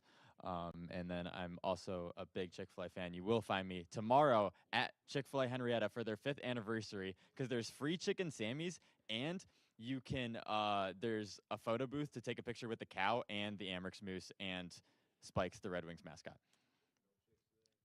There is? What? I didn't know that. So what is this presentation? Is this me just like flexing the fact that I work at Apple? No. This is my honors option for CSEC 472. If you don't know what an honors option is, you basically need to take a certain number of like honors points to complete like your honors requirements. And so because we're cybersecurity and we don't have that many like classes compared to other majors, we don't have honors versions of classes. So you can make a class an honors version by doing an honors option, where you essentially do an extra project working with the professor. And so that is kind of what this presentation is. This is my honors option for authentication. This is an awesome class with Professor Mishra. I highly recommend taking it with her. Not sure how many times she's going to teach it in the future, because she's like the graduate. She does like grad stuff mostly, but she is teaching this one undergrad class, and it's so awesome. And the slides are kind of go in the following format. I'm going to talk about some generalized abstracted topic that we learn in authentication, and then how Apple actually implements this on their devices for authentication. Disclaimer, yeah, I'm an intern at Apple, but like there's no confidential information in this. Like everything is public. I don't even work in this like side of Apple, so like please ask any questions, because I don't even know any confidential information on this like topic. Agenda, we're going to talk about a lot today, and I'm kind of sad that the CrowdStrike presentation went long, but it was also really interesting. So I'm going to have to fly through this. Passcodes and passwords, how the secure enclave works, and about hardware, biometrics, secure intent, and then MFA. All super interesting stuff. So to start, in CSEC 472, we learn about IEEE. You also probably learn about this in CSEC 140. Identity, authentication, authorization, and accounting. And a lot of what we're going to focus on today is authentication, right? That proof of the claim of who you are, something you know, something you are, or something you have. Okay. And we're going to discuss how Apple implements all three of these to keep your authentication secure. So starting off with something you know, right? You take your locked phone and you enter in the passcode, and now you have an unlocked phone. Duh, right? But what actually happens behind the scenes for this? How does a 6-digit passcode work on a device, right? In CSEC 140, we're taught that passcodes and passwords should be as long as possible, and whenever you make a new password or a passcode on a website, you are supposed to, make it uppercase and lowercase, at least 15 characters, have special characters, numbers, all that stuff. So how does a 6-digit passcode actually work? So in CSEC 140, you're taught that you take your passcode or your password, you add salt, you throw it into a hashing algorithm like SHA-256, and then you have your gobbledygook password that is stored in a database, and that is how you do your passwords, right? Whoops. So let's just take a little Python script, right? And let's see if we're able to, maybe crack this type of authentication mechanism, right? We have 0 to 99999, right? All the different possible combinations of a 6-digit passcode. And let's see how long it takes to hash all of those and get all those values. 1.3 seconds. Well, we have a problem here, right? Obviously. How do we fix this? Well, this isn't exactly how passwords work. They don't actually use a hashing algorithm. Instead, we're going to use something called a key derivation function. And this takes 2 inputs. One of them is your passcode and salt, and another is a secret key. So this key derivation function, it's still a one-way function, just like a hashing function, right? So you're not able to get the inputs by understanding the outputs. However, hash functions are intentionally fast. And this is because hash functions just have a lot of very good use cases, and we don't want to change them, obviously, right? But we need something that is actually intentionally slow for passcodes and passwords, and that's what a key derivation function is. Also, we have that option to add in a second parameter, the secret key. And you'll see how this is just so awesome for so many problems that we have, right? So now let's take a key derivation function like pbkdf2, which is password-based key derivation function 2, and then let's see how long it takes us to do just 100 different passcodes. This takes 5.8 seconds. So with our hashing function, it was 0.001 milliseconds per different password that we tried. For the pbkdf2, which is what Apple uses on all their devices, this took 59 milliseconds per operation. This, if you look at the actual code I wrote, I used 100,000 iterations. Apple's implementation use more than this. They don't actually say how many they use, but it takes around 80 milliseconds per operation. So with a passcode, this is 80,000 seconds, so just less than 1 day. If you need a handy trip to memorize this, there's a little saying that if you had $86,400 and someone took 10 away from you, would you throw the other $86,390 away getting it? No. There's 86,400 seconds in a day. If someone takes 10 seconds away from you for something bad, would you throw away the other 86,390 trying to get it back? No. So that's a little way to remember that. So also, if you didn't know, on iOS and iPadOS, when you're making a passcode, you have the option to include lowercase letters. So that's 36 combinations, but realistically, nobody does that. But for the sake of it, right, if you were to include alphanumeric, right, that's just over 5.5 years to be able to brute force just using the pbkdf function, right? But what if we use multiple computers? What if we used 1,000 computers, right? All of a sudden, 5.5 days turns into 2 days to brute force an alphanumeric passcode. So how do we fix this? It's a little thing that Apple calls entanglement. So back to this KDF function that we learned about in CSEC 472. We learned about how that secret key is an input. How Apple implements it is instead we're going to use the device UID. Yeah. So the second parameter, instead of being a secret key, is actually the device UID. This device UID is stored securely in the secure enclave, and it's unique to every device. During the manufacturing of the secure enclave, the UID is generated by the secure enclave's TRNG, the true random number generator. If you are not familiar with the different types of randomness, basically all you need to know is it's actually random. There's different types of them. There's TRNGs, there's pseudo-random number generators, there's cryptographically secure random number generators. A TRNG just means that it has extra sources of entropy for the randomness other than a seed value provided by software, right? A CSPRNG can have some sort of seed value provided by software, and the outputs look and appear random enough that they could be random. However, a true random number generator, which is very necessary, has some sort of source of randomness coming in as that seed value. The real famous one is how Cloudflare has those lava lamps in their lobby, and they use pictures of that as a source of randomness because fundamentally how lava lamps work is they're random and how the things inside them bounce around, right? So Apple, I don't know how what the actual source of entropy is within the Secure Enclave's TRNG. It could be sound around the iPhone. It could be whatever, right? There's a million things you can use for it. It's actually pretty easy to do. So this UID is generated during this by the Secure Enclave's TRNG during manufacturing, and then it's written onto the fuses using software that only runs in the Secure Enclave. It's not visible on the hardware.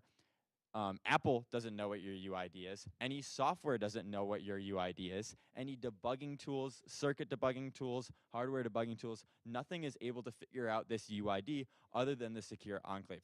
And this is really important, right? Because now that means that all brute force attempts to brute force your password have to happen on device. And this is key for the math of making sure that it's not possible to actually brute force a passcode or a password. Someone could literally get your phone, take it apart, and they're not going to be able to figure out the UID that is necessary for that PBKDF function, right? Because it's not visible. And no matter what they install, on your phone, they can't see that, right? Because it's just not visible to any debugging tools. So this is sufficient to handle anything alphanumeric, right? Because 5.5 years, right, you're going to have a new phone at that point. So this is sufficient for anything alphanumeric. But what about iOS, iPadOS, VisionOS? 1 day to brute force a 6-digit passcode isn't that good, right? Well, it's actually pretty obvious what the solution to this is. Just make it so that after sufficient attempts, the phone is locked, right? And this is the actual chart of how that locking works. It scales all the way up to 8 hours, and then once you've hit 10 incorrect attempts, it's just locked until it's unlocked by another trusted device. And we're going to talk about those trusted devices a little bit later.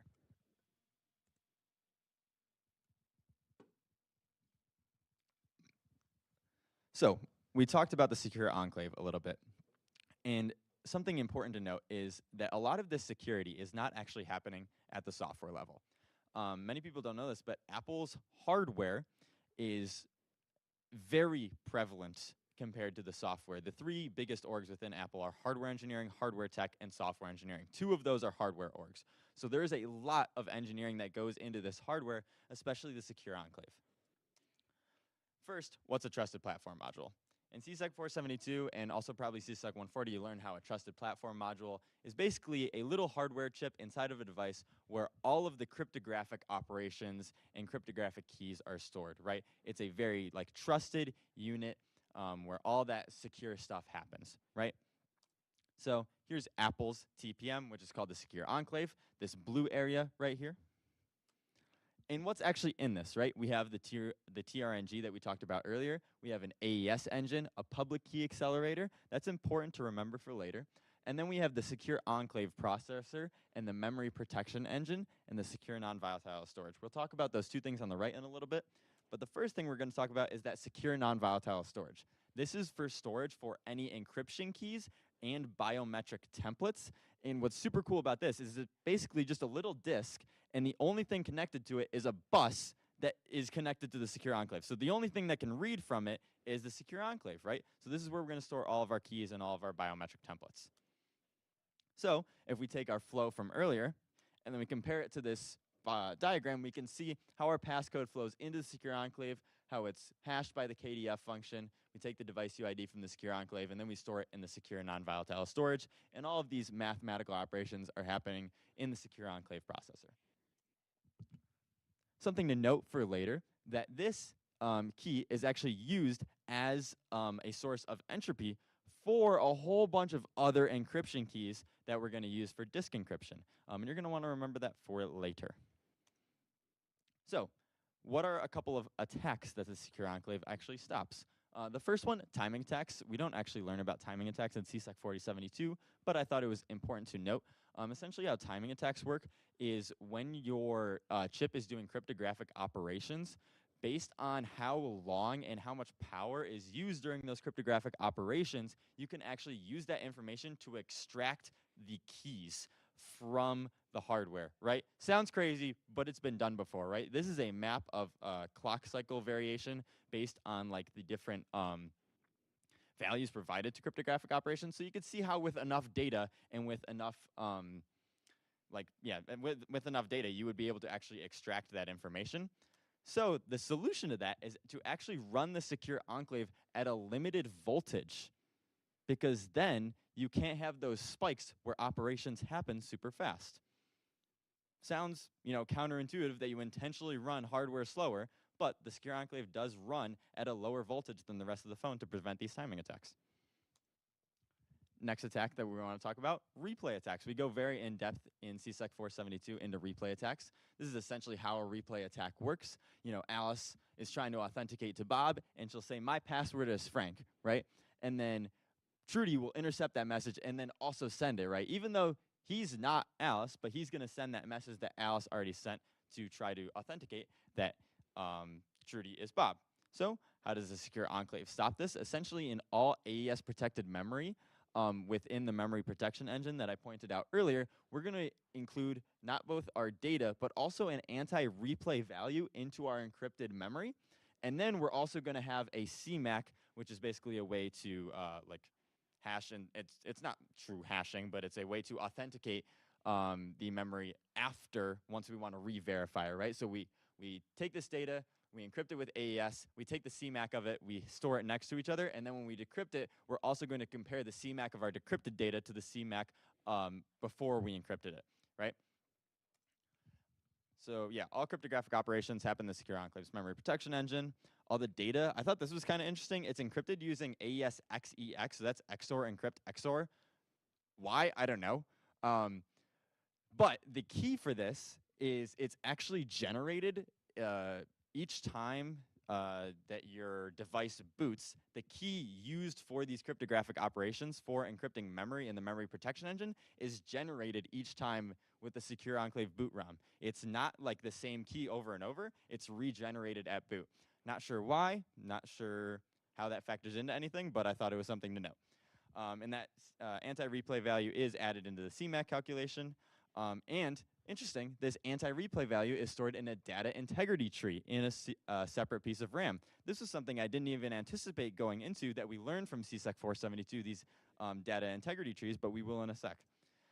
So on every write to that memory, right, we're going to update that anti-replay value in both the secure, in both the memory protection engine and also the data integrity tree. And then on every read, we're both going to read both the what is it called, the anti-replay value, and then we're also going to take the anti-replay value and validate it with the data integrity tree.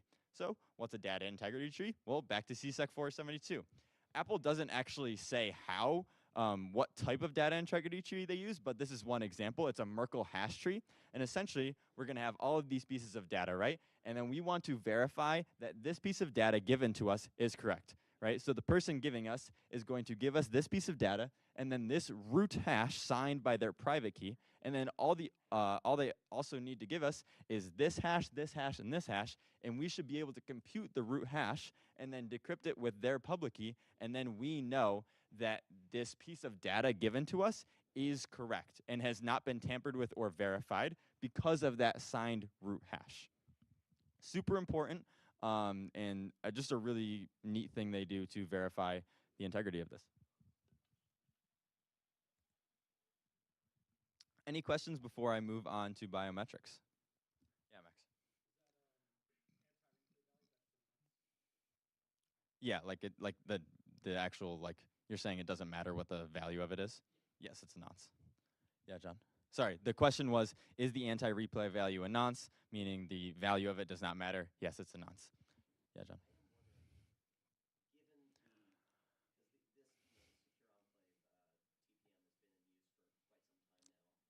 Yeah, well, not all of these features have always been in it, but yes.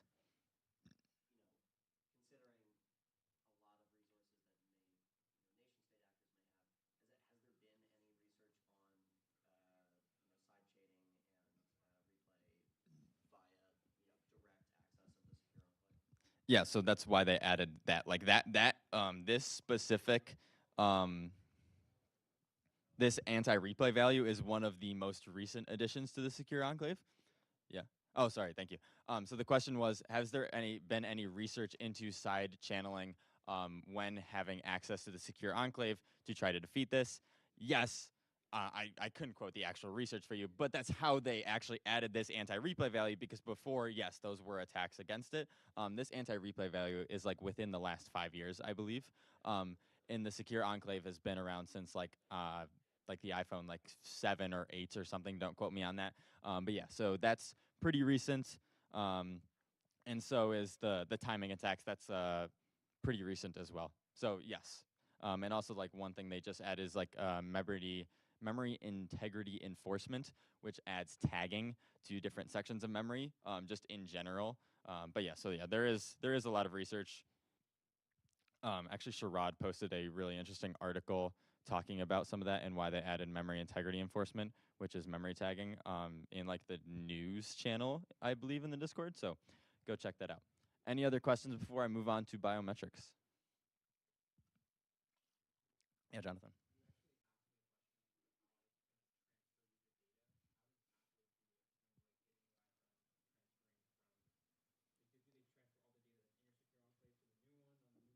No, so like all of, like, you have to reset up your, sorry, thank you.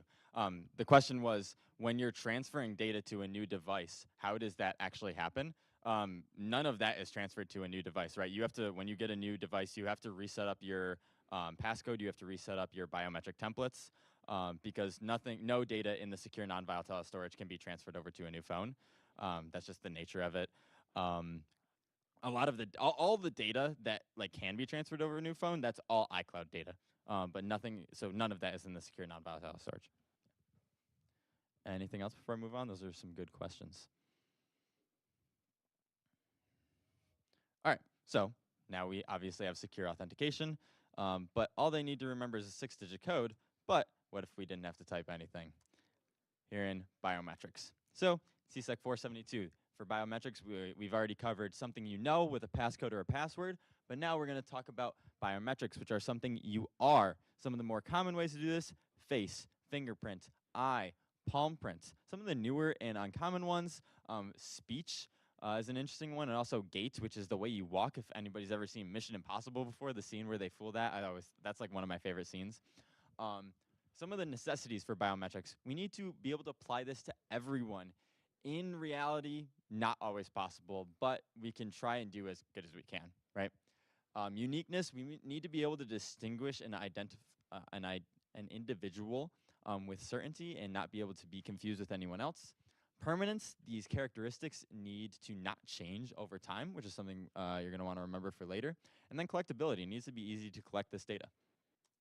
So this is kind of an overall graph of how biometrics work, right? You're going to capture the data first from some sort of sensor, right? Might be the Touch ID sensor, might be something scanning your face, scanning your eyeball.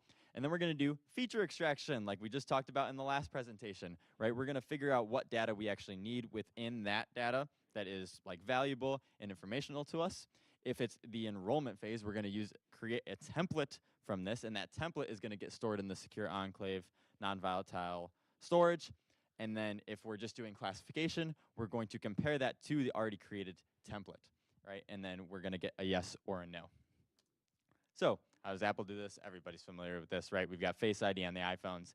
On the MacBooks, we've got iPads, Magic Keyboards for Touch ID, and then the Vision Pro has Optic ID. So Face ID, probably the most interesting one and the most used one.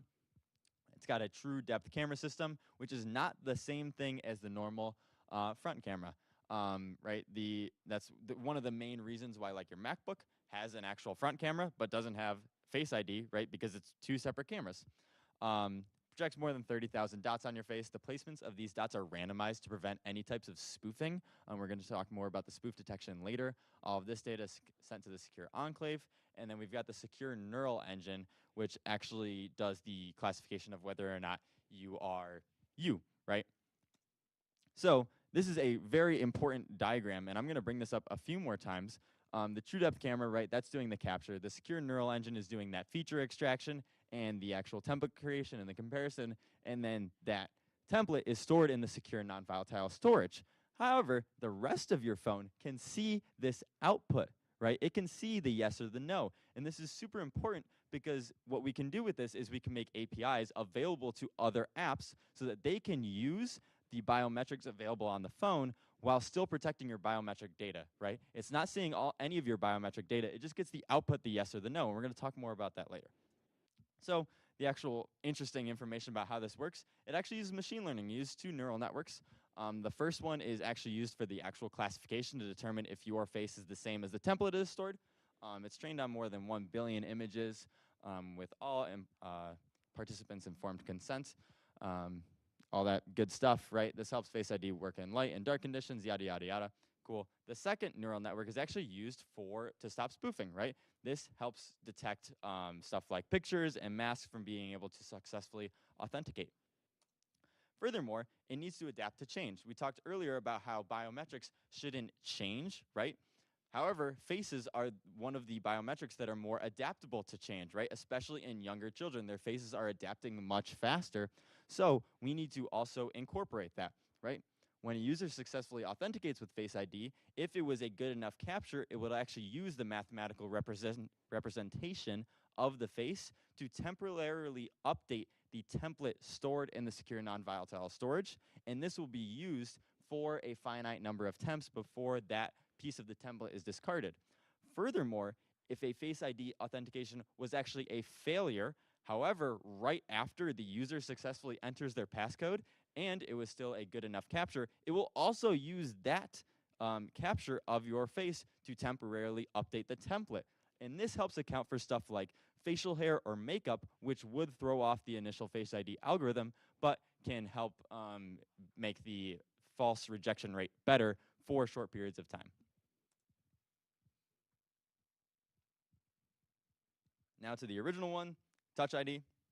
Actually a lot simpler. and very easy to understand. There's 3 different types of fingerprints: arch, loop, and whorl. And then we have these ridges on the fingerprints, right? All of these lines, these are called minutiae, and these are actually what are extracted for the feature vector. Yeah, it's some really fancy hardware that's used, the sapphire crystal button. But what's really interesting is there's actually a bus on every device that has a Touch ID button on the same hardware as where the secure enclave is. There's a physical bus going from the Touch ID sensor directly to the secure enclave, right? So that data is only touching the sensor and then the secure enclave. This is not true for Face ID, however. That data hits the sensor and then hits the rest of your phone before it actually gets to the secure enclave, which is very interesting to note.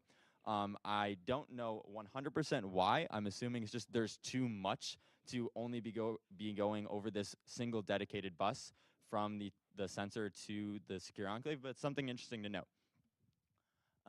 Anything else on this slide I wanted to talk about? Oh, yeah. We don't need our own dedicated processor within the secure enclave for Touch ID. We needed that for the Face ID because, right, that's 2 neural networks, right? So we need our own dedicated processor for that. For this, we don't because the calculation is actually really simple. It's just like the number of matched minutiae divided by like the total number of minutiae possible. And again, we have this graph showing like where the data is actually flowing within your phone and what the rest of your phone can see.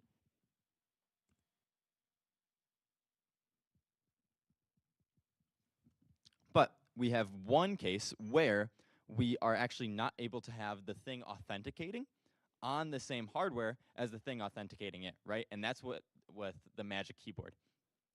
Show of hands, has anybody actually used a Magic Keyboard before? One person. Wow. Okay. Yeah, it is ridiculously expensive. So if you're not familiar with what a Magic Keyboard is, it's basically the wireless keyboard for a Mac, MacBook Pro, any of that sort of stuff.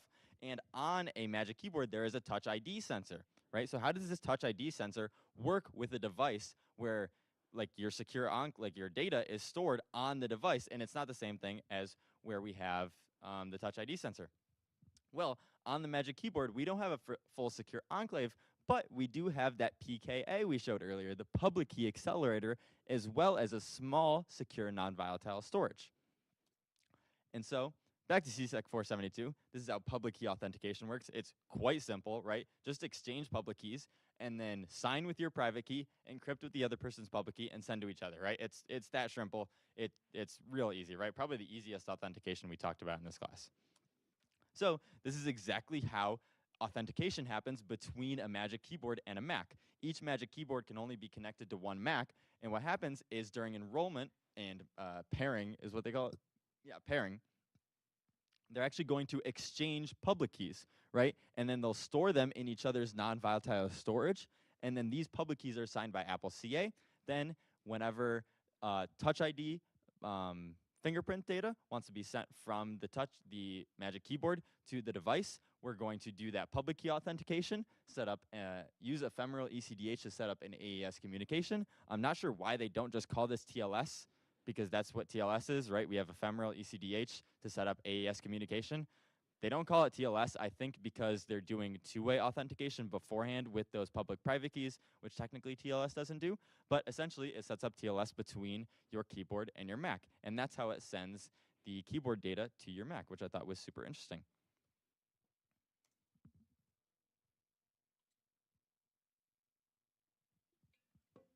So for the final biometric, Optic ID, I'm going to fly through this one because honestly it's pretty boring. It's pretty much the exact same as Face ID, and it's only on the Vision Pro, which I could ask if anyone has a Vision Pro in the room, but I know nobody's going to raise their hand. It's literally the same as Face ID. We've got 2 neural networks, one for auth, one for spoof detection. We update the template as we go, same as before, and we have the secure neural engine again. Now, for something we talk about, CSEC 472, error rates. The false acceptance rate, how often an attacker can unlock someone's phone, and the false rejection rate, how often the actual user is rejected. And the error rate is typically when this false acceptance rate equals this false rejection rate. And these are some statistics from 472 about average rates, and then Apple's reported false acceptance rate. They don't publish the error rates. I'm not sure if that's because the FAR rate is not equal to the FRR rate, if they intentionally keep the FAR rate lower. But yeah, these are some crazy statistics. I have no way to verify this. This is just like what's on Apple's documentation. So yeah, take this if you believe it or not. But they do include some cases where these rates are actually not as good as this, right? So one is when you have multiple enrolled templates. You can go into settings and enroll extra biometric templates if you want Face ID to like work better when you have a mask on or something, right? And then you're going to have a higher FAR rate. Also, children under 13, their features are just developing more, and the younger you are, the less features your face has. So the harder it is to distinguish between faces, right? So you're going to have a slightly higher error right there. Also, siblings. This used to be a real big problem for Face ID. It has gotten a lot better, but Apple still does acknowledge that it has a higher reported false acceptance rate. Now for APIs. I talked earlier about how we have that section where only the app can see the reported output of the biometric. Apple actually provides APIs for developers to utilize biometric authentication, right? This allows the third-party apps to use the biometric auth without giving any of your data to the third-party app itself. Apple simply tells the app whether or not your auth was successful or not. And this is how easy it is to set it up, right? You just need to include something in your app intents that say, I intend to use biometric local auth. You need to set up the local authentication context and then just ask, hey, pop up the Face ID thing and tell the user that we're logging them in. It's super easy, super simple. And essentially, you can see at this bottom line right here, we have a do catch block, and we're evaluating the policy, right? If Face ID fails, it's going to throw an error, right? And then we're going to enter this catch block. And if it succeeds, right, state equals logged in. This is straight from Apple's documentation, super simple to set up, and lots of apps, as you know, use it.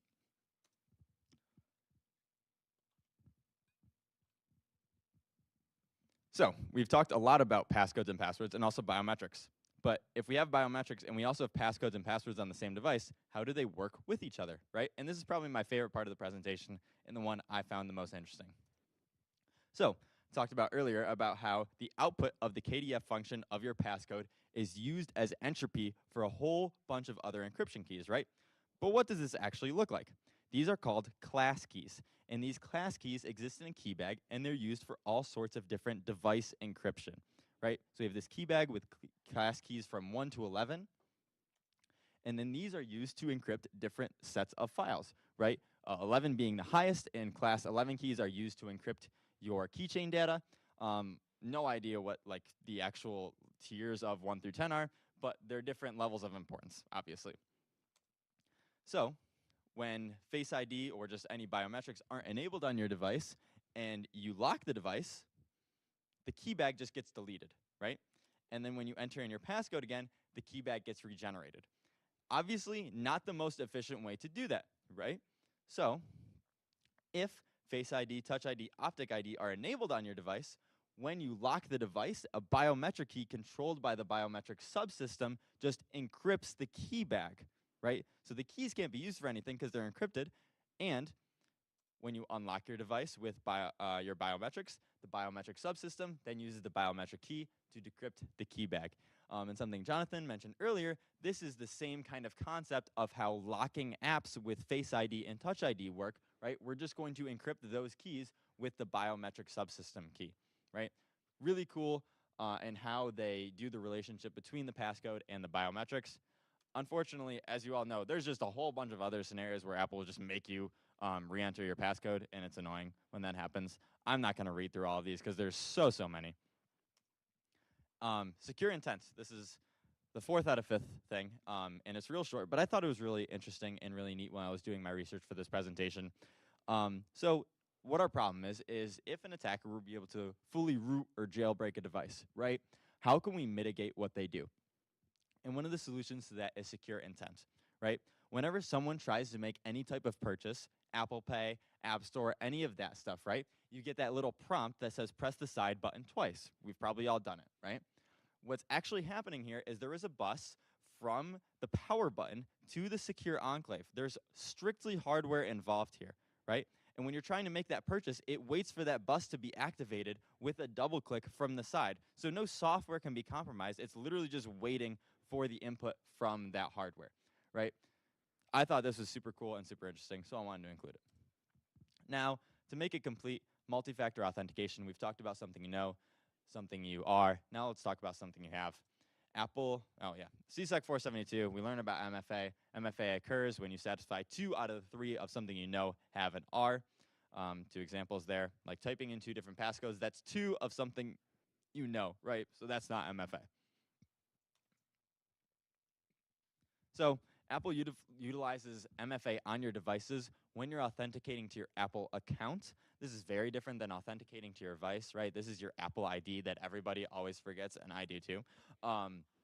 When you authenticate your Apple ID to your account, this authentication is not happening on your device. That's happening on Apple's servers, which is very different, and I could probably add another 100 slides to this already incredibly long slide deck, right?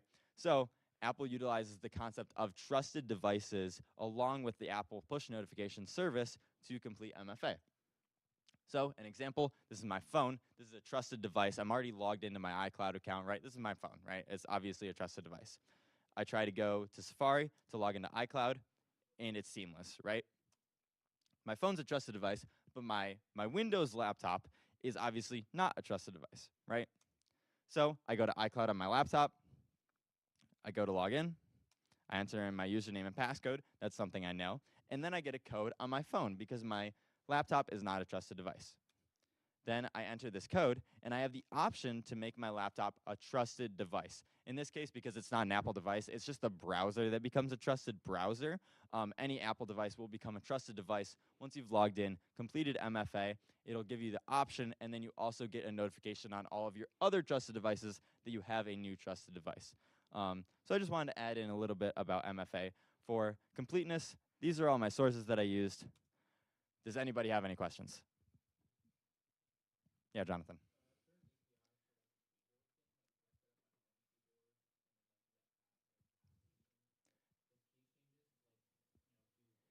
An API for keyboard? Oh.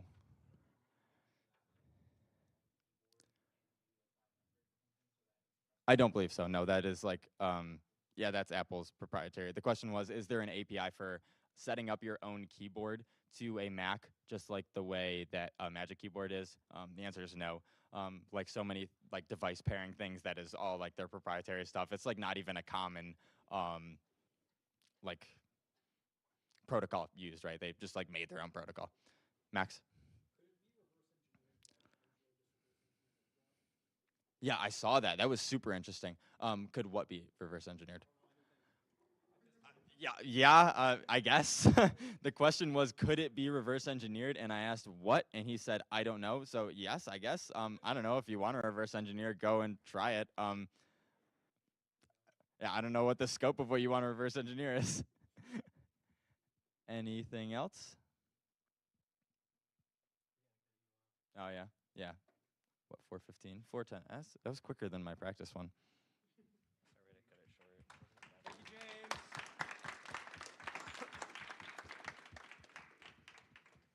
Okay, guys, thanks.